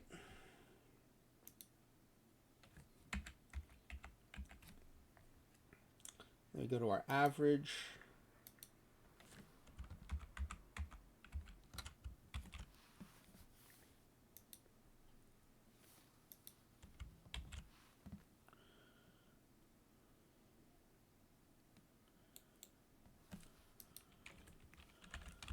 For average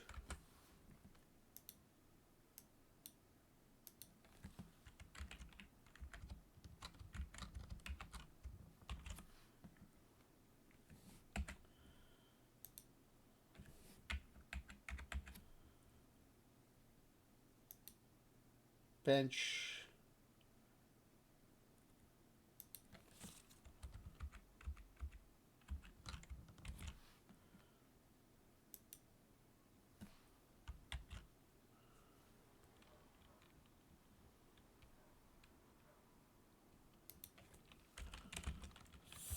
bench.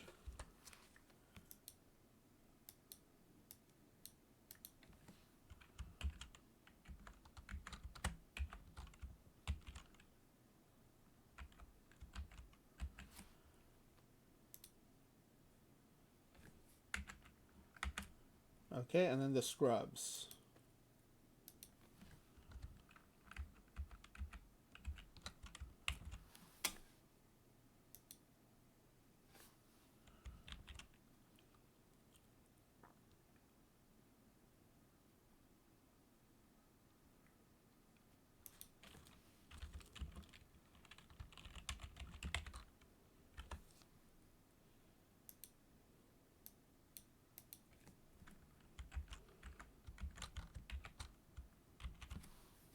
Okay. Now, we do need to add a few fields to the right.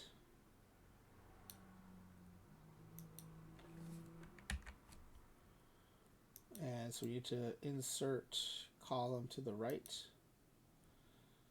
Okay, now this I'm going to grab from another, one of the other analysis we already did.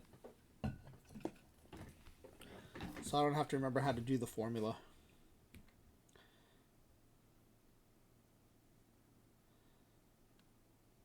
Let me see if I can find one. Here we go.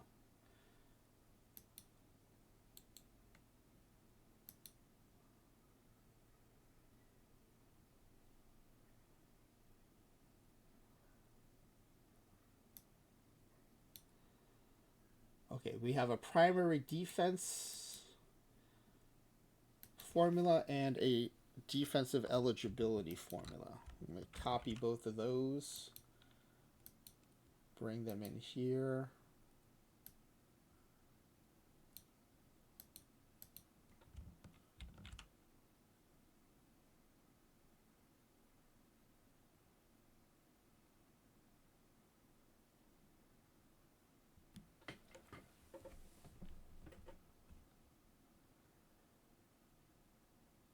Uh-oh, did I just break Google Sheets? Nope, there it is. Oh, I forgot to put in...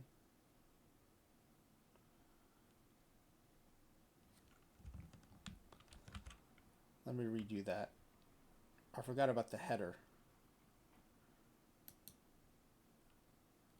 Wait, I thought I did pull in the header. I should have copied the header too.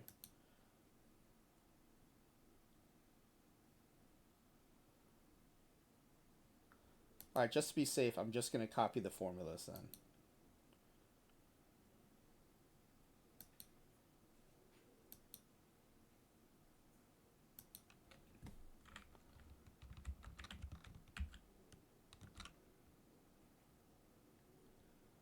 Oh, I have to, okay, you know what? I just need the formula then.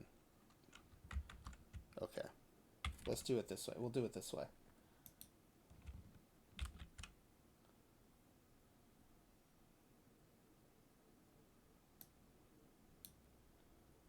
Okay, primary defense and first base eligibility, and then we'll add a column to the right for center field eligibility. Oh no, shortstop and center field is what we need.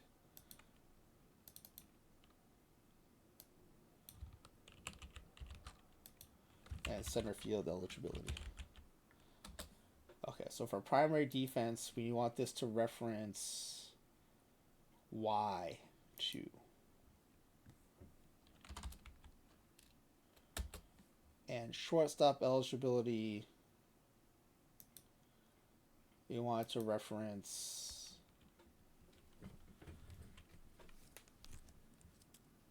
AC2.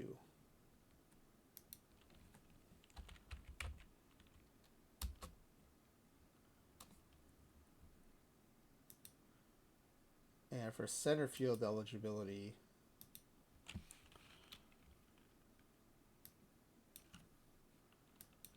that's AD2. Yeah, that's what we want. Yeah.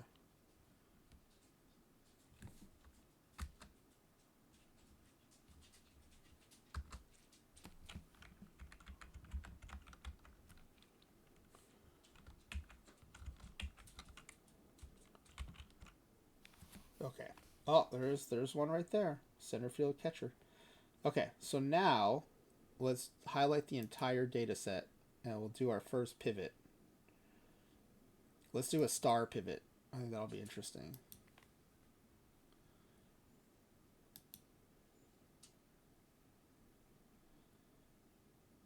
So for columns, we want level. For rows, we want star, the truncated star level. And for values, we want a count of the truncated star levels.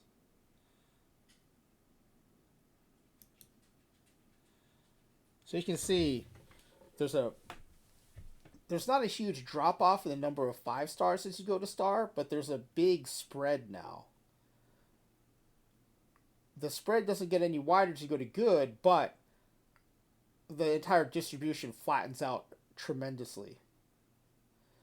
Right? The mode is still 5-star, but you can see how flat that distribution is. And then at average, your mode shifts all the way down to 2.5 from 5. But it still has a pretty long tail on the high end. Then the mode moves to 2.0 that tightens up quite a bit. And then a mode drops to 1.5. And the fatter end of the tail shifts to the lower end, so you have lots of ones here. Now normally I would just do different variations of this pivot, but we're going to generate new pivots each time just so we can flip back and forth between them.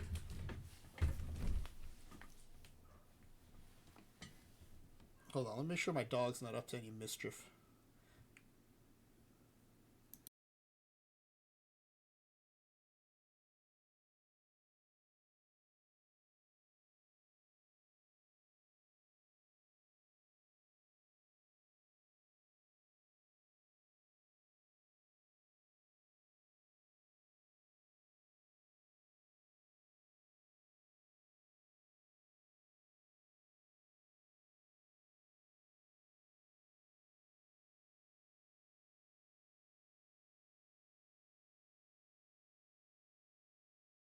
He was looking suspicious, so it was probably good that I went and got him again.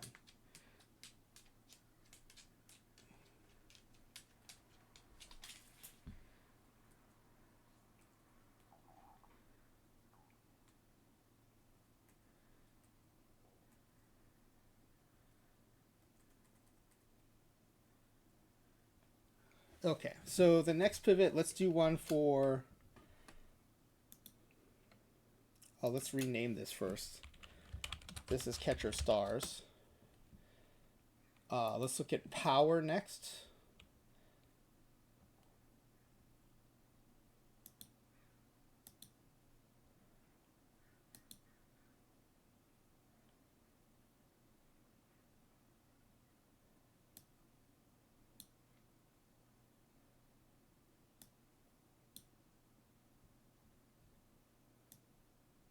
Oh, there's a 95 power at least. There's a 95 power. Let's do a count. 395 power catchers. 770 at top power of 80. And then about what, 450 off scale power. Now you're still getting some off scale power here at the star level, but you're also getting some 20 power down here too. Check out that spread at star. At good, it actually tightens up a bit. But you see the mode keeps shifting down. 70 to 55, 55 to 50 to 45, then all the way down to 30 at scrub level. So you're definitely not going to get any pop at the scrub level.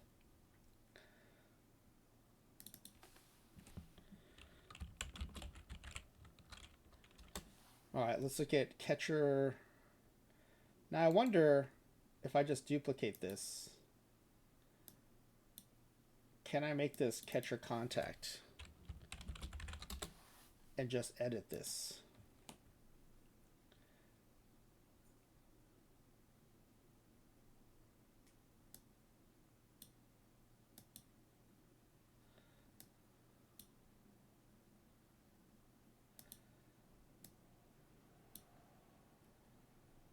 Okay, we can do that.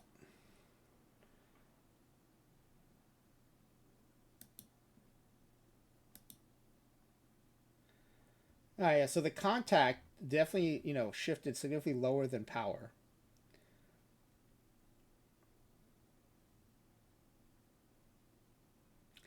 But the mode pretty flat, 55, 55, 55, finally drops to 50 at average level, stays at 50, but you have a shift on the tail to the low end. And then it drops down again to 40 at scrub level. But man, you got some catchers with 90 contact here. 3 legends, 1 star, 3 good. All right, we did ask about I as well, so let's go ahead and duplicate this and ask about I.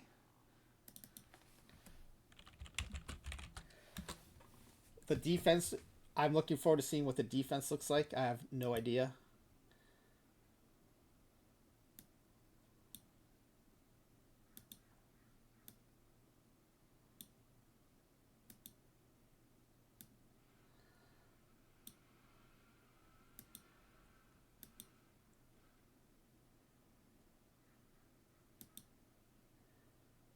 Wow, a lot of above scale I. Over 1,700 above scale I at legend. The mode is 80. It stays 80 for star, even though the tail thickens on the low end. And then you go tri-modal at good. Modes at 80, 65, and 55. And then a little bimodal, but mostly a mode here at 27, 29 at 50. And then it drops down to 45, stays at 45. So there's not a ton of difference, it looks like, between bench and scrub, but check out the above scale I at legend, even all the way through to average and bench. You've got quite a few, even a handful at scrub. Okay, that was interesting. Let's now do defense at primary position.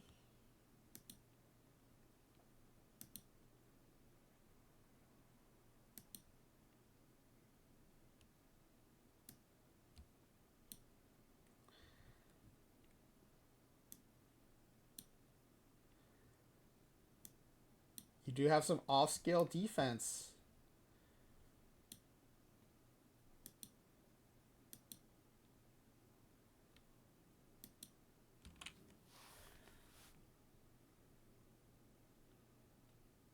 You've got an 85 catcher at Legend and 2 at Star. Very few at 80, though.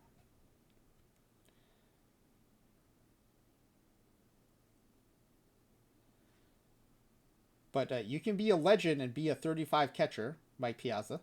Or you can be a scrub and have 70 catcher, which would be a lot of your defensive specialist backup catchers. I think someone mentioned Austin Hedges earlier. That could be your 70 defense scrub catcher, maybe.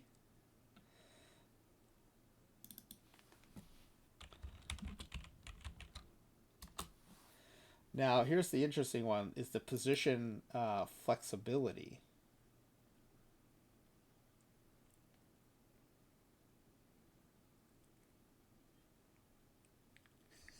Talk Vader did the same thing with $100.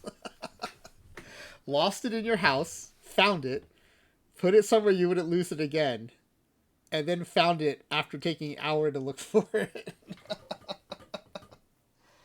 I'm worried that I'm going to do that with something important, and then, like, I'm going to throw it away, or my wife's going to throw it away, or my kids are going to throw it away, or something. So I'm going to try to not do that so much anymore. But yeah, that's something I do all the time. All right, let's insert another pivot. Now this one, the output table is very confusing, but I've gotten used to deciphering it.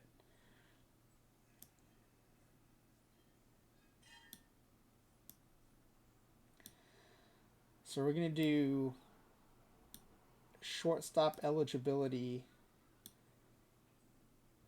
and then center field eligibility. Now this will inadvertently also give us any overlap. So are there any catchers that have both shortstop and center field eligibility? Which would blow my mind if they had that.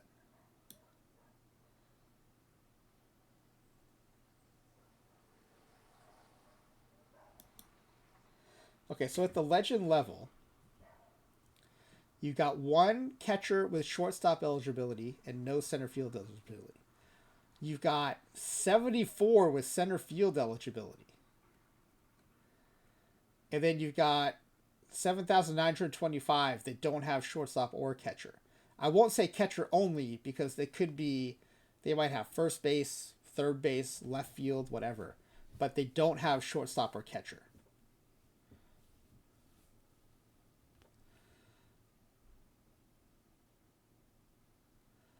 So that's kind of interesting. A lot more center field eligibility than shortstop eligibility for catchers coming out of the creation engine. And I say a lot, but it's less than 0.1%. So it's relatively speaking a lot, but it's not really a lot.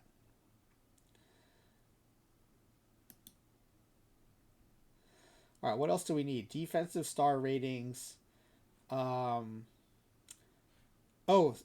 batting and throwing.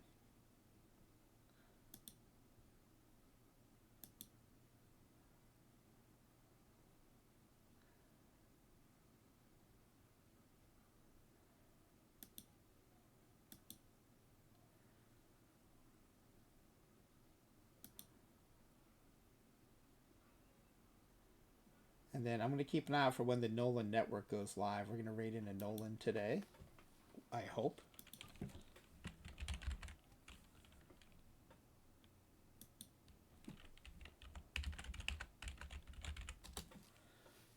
He's usually available around 6:30-ish. That'd be Pacific time.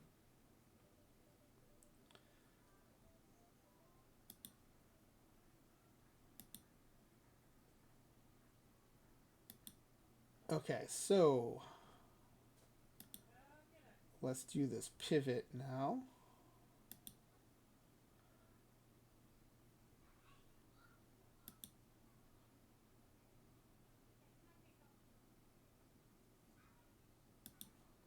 New sheet. Now, I wonder, will this batting switch hitting percentage vary with level?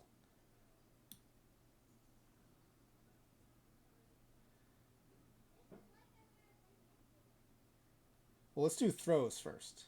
No, let's do batting first. Batting first.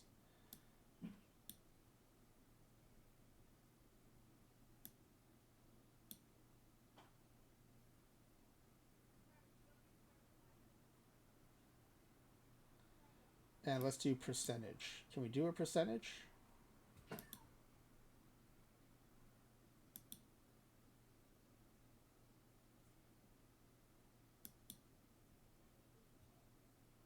Yeah, we can. Good, good, good. All right, so in general, I don't think the percentage varies too much by level. But it's roughly 3/4 right-handed batters, and then 1/8 lefty, 1/8 switch.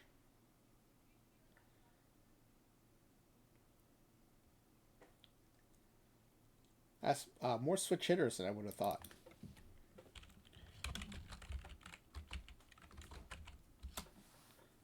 All right, and then let's do the same for. Can I just copy this and do throwing?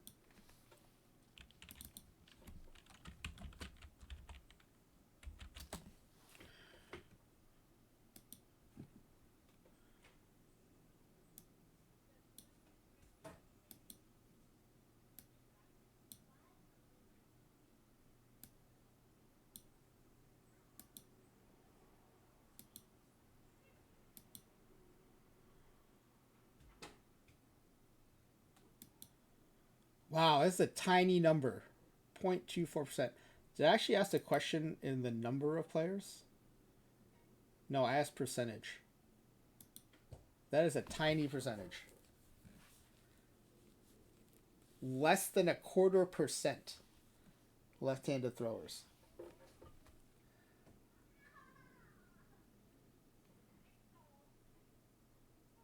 That is shockingly low.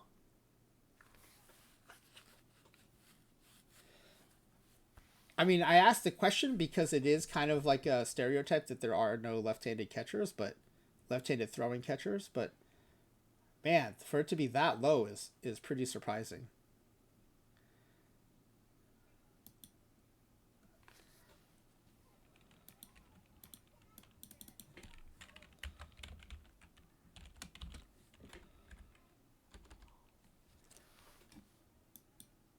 I wonder how that compares to MLB. I don't know if there's an easy way to look that up. But even when I think about the left-handed batting catchers that like we've had in the Mets, like Mackey Sasser threw right-handed.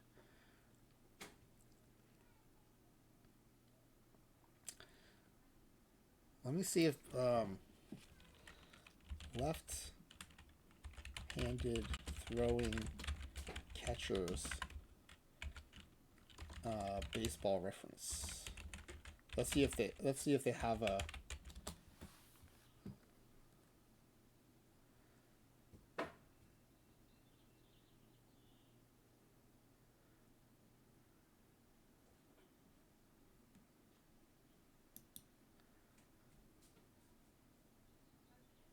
Wait, this can't be right. Oh no, this is yeah. That's.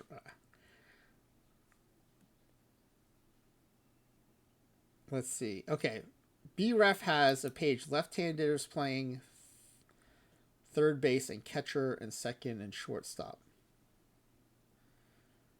Let me pull this up for you.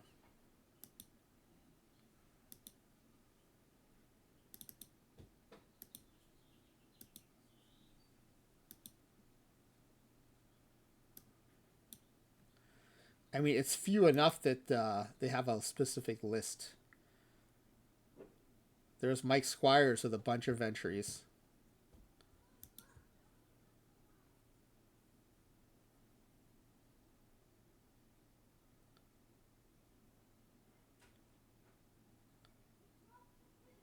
Flash, I think, is the one who told us about Mike Squires.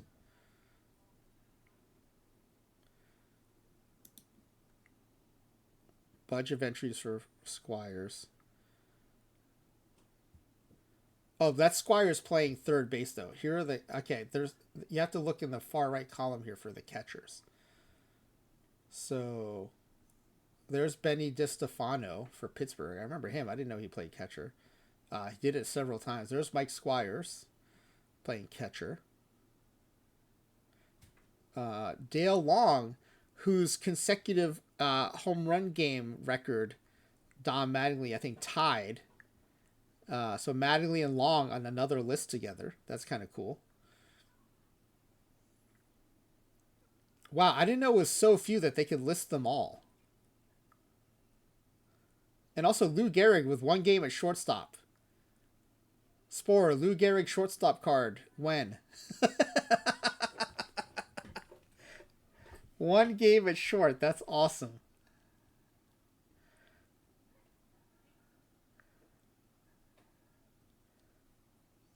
Let me see if I can decipher the stats here. He had 1 plate appearance, 1 at-bat, and 1 hit.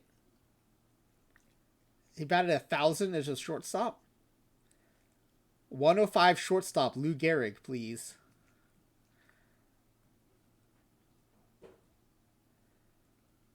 Left-handed throwing short. So I played high school baseball against a guy who threw left-handed at shortstop, and it was the weirdest looking thing. But he was such a good athlete. He still got it done. But man, it was a weird looking. He basically like ran around the throw, but he was like good enough that he could do that. But man, it looked weird.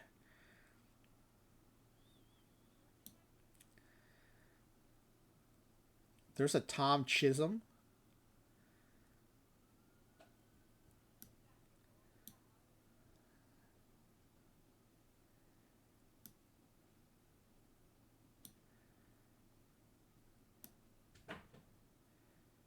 Yeah, lots of not lots, but I mean there's so few that there's actually a list.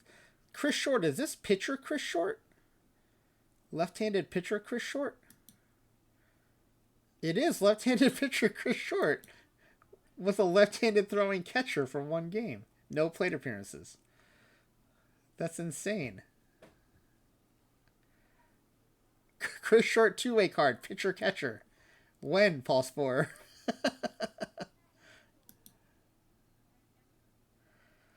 Togmato says it's awkward. Togmato played shortstop and softball left-handed a few games. It is doable. It doesn't look or feel. Yeah, because you have to turn your hips all the way around to throw to first, right? Because you're fielding it facing home plate, and then when you turn, you almost have to like overturn to set up for the throw or back. Okay, yeah, or okay, you could go back. That's true.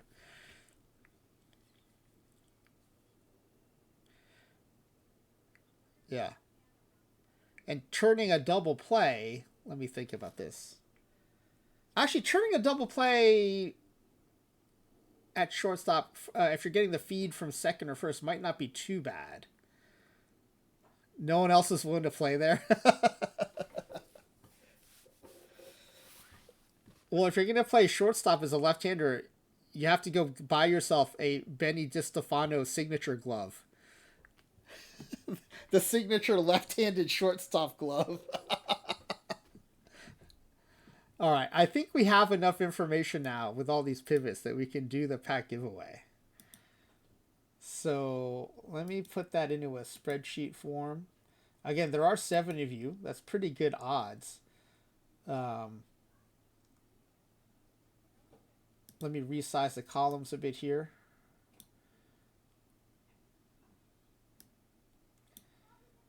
And we're going to go straight into the new tiebreak mode. This will all be whoever gets the most and second most answers right.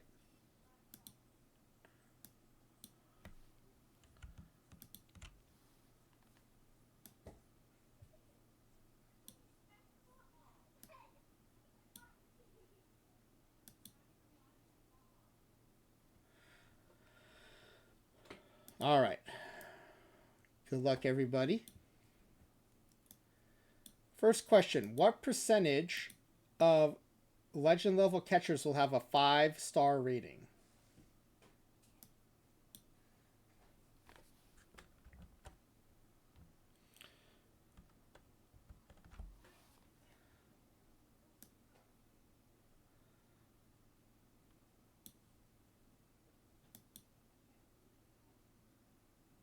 That's not the catcher star I wanted. That's the catcher star I wanted.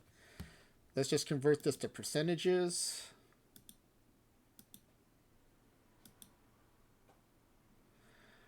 %98.65%.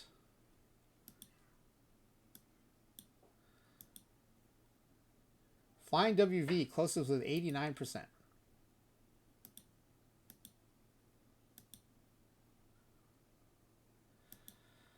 What percentage of star level catchers will have a 5-star rating?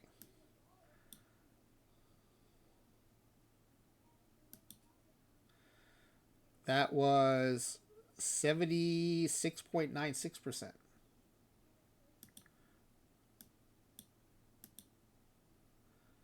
Again, Flying W gets that one closest. Off to a good start.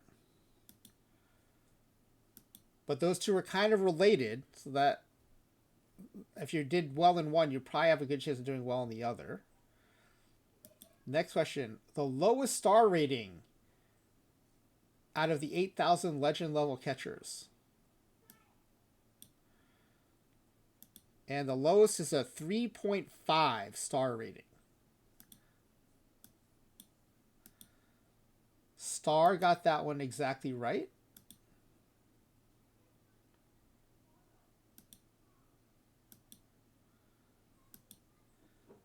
What will be the highest star rating at scrub level? 2.5. Yeah, 2.5.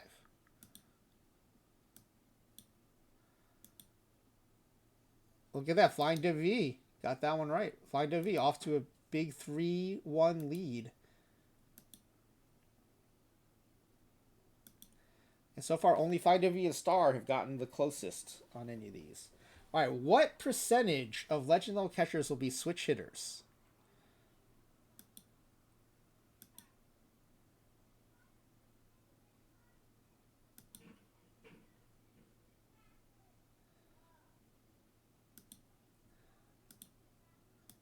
The answer is 12.19%.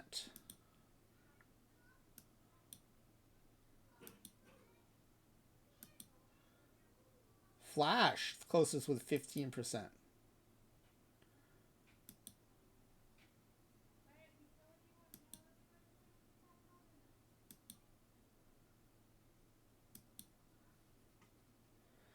Ollie North got metric percentages. All right, what percentage of catchers will throw left-handed? This actually rounds closer to 1 than to 0 than to 1. But Flash is in there with a 0.5%. So I have to go to the percentages here, and let's take a look. Oh my goodness, so close. So close. It's 0.24%. Flash gets 0.5. So the zeros are actually closer. Ken Games and Mewtwo are the closest. Wow. By 0.1 higher. 0.01 higher. 0.01% higher, I should say. And it would have gone to a tie. Or we would have had to go to the next decimal to see. Wow. Good guesses. Star, Ken Games, and Mewtwo. And Flash. So Star was in there with a 1. Flash is in there with a 0.5. I honestly did not realize left-handed throwing catchers are so rare.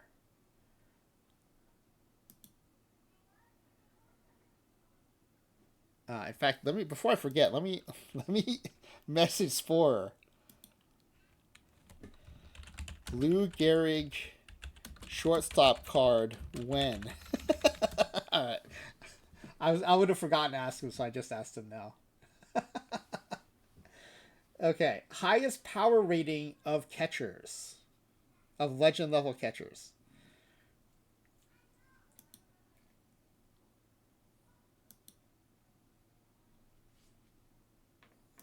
This was I was surprised. A 95. A 95 power rating. You know who didn't surprise? It didn't surprise Ken Games and Mewtwo, who just got the last one right. They just get this one right, too. Flying W and Claydog close with 90s, but 95 actually takes it. All right, highest contact. 90. 90 is the highest contact.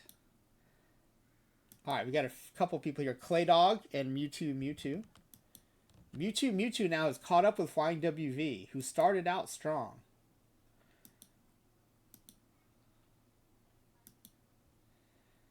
All right, next up, highest I rating. You know, it wasn't surprising to me what the highest rating was. It was how much, what proportion of these players were above scale I. Look at that. So the highest I rating is a 95. But if we go to percentages, yeah, that's over 20% of the catchers have above scale I. If you count top scale or above, that's almost half.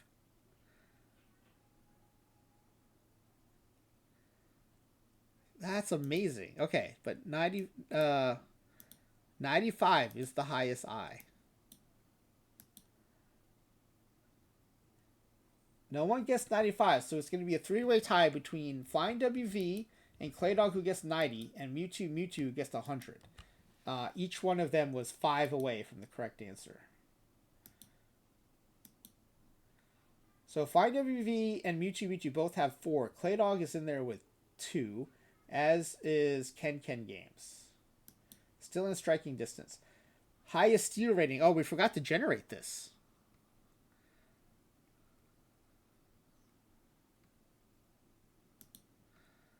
All right, let's do this. We'll do it live.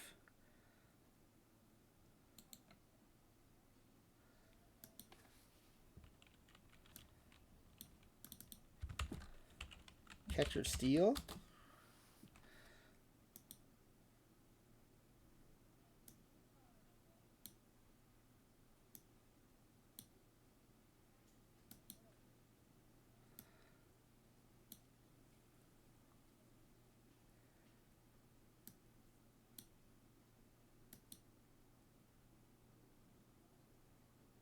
Okay, I'm glad this number's a 0 because I don't know what unrated stealing is, but there's no one there, so that's good. And these need to be counts. All right, I don't know what's going on with the star level catchers, but why are there 41 95 stealing star level catchers? What is happening here with these star level catchers? If you want a base stealing catcher, generated at star level, I guess. But we do have one legend level 90 steal catcher.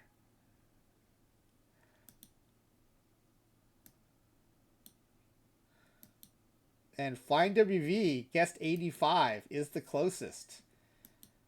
Now in sole possession of first place.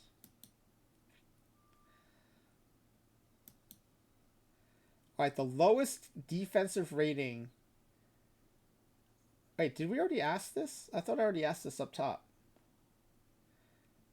No, I guess we didn't ask it yet. No, we didn't ask it yet. All right. The lowest defensive rating for a legend level catcher, aka Mike Piazza, a 35. 35. That's true, Takbedo. It is stealing ability or efficiency. That is correct. We have 2 guesses of exactly 35.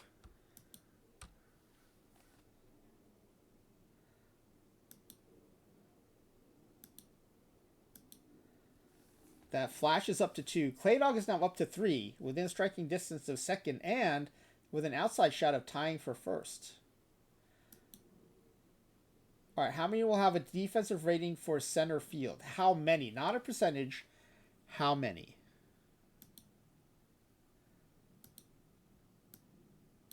$74 had a rating for center field. 74.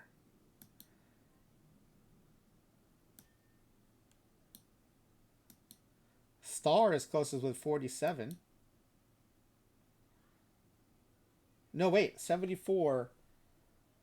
That's 29 to 103. It's 26. Yeah, a Star is closest, right? Yeah, 26. Yeah, Star is closest. Star maybe playing spoiler there, keeping Flash from getting a third.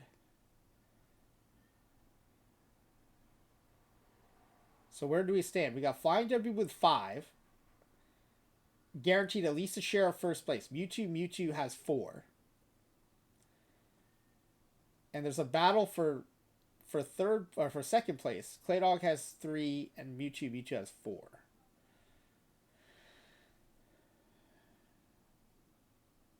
Alright, so then let's go. The final question. How many will have a rating for shortstop? It was 1. 1 out of 8,000 had shortstop rating as well as catcher. Flash gets that one right for 3. Alright, that means Flying W held on to win first place. Yeah, Takmedo, I think maybe that's like how Ryan Klesko had like a steal rating in the 90s, right? In PT 2025. Just being efficient at stealing, not necessarily being great at stealing. Okay, and then the one who was closest for 4 was Mewtwo comes in second place.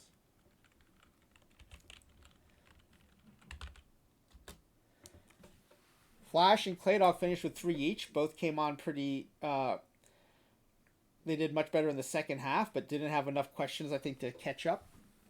But that was fun. It was up in the air till the very end. All right, well, I know spreadsheet streams are not for everybody, but I hope you found that interesting. At least you learned how to generate players. If you do ever want to crunch some data using pivot tables, hopefully that helped you. Hopefully I showed you how to do some pivot tables too. Oh, I'm glad you liked that. If anyone wants help with pivot tables, if you want to pivot anything, let me know. But hopefully what I showed you here is enough of an entry point into that. They're very handy tools if you have the data organized the right way. And fortunately, the data that comes out of OOTP is usually exported in a way that's suitable for pivot tables. So let's go back to the game here. I'm going to see if Nolan's on. If not, I'm going to do that draft I had to do before it fires.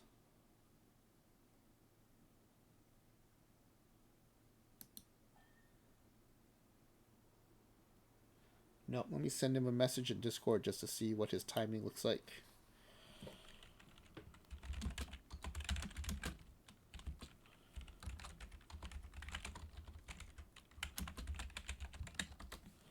All right, so let's find that draft I have to do. But yeah, if you haven't played with the player creation engine, it's a lot of fun. I highly recommend it. When I do my the league, I do every OOTP where Nolan is live now, so we're gonna raid into Nolan.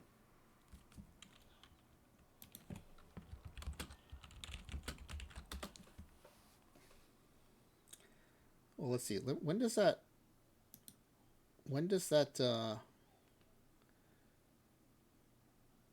draft fire? You never done 8,000 times, usually 3 at a time. Oh, we got 20 Clubhouse stars from Bronze Cap. That's nice. We have one more Friday Night Live. We have 35 minutes. Nolan, I think, is just getting started. Let me see. Oh, no, he's been on for 20 minutes already. So I will raid you on over. I will draft these offline. But thanks for hanging out. I appreciate it.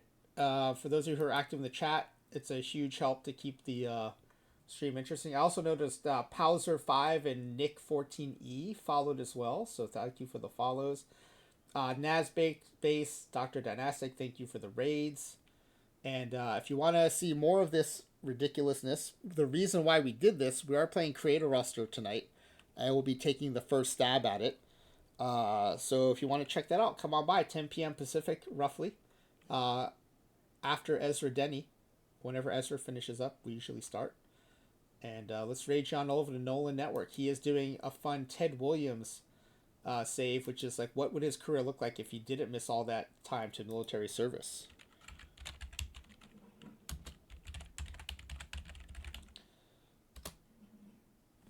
All right, and I'll be watching him while I do that draft before then I have to go cook dinner for the family. So I'll see you in there, and hopefully I'll see you at 10 p.m. Pacific time tonight.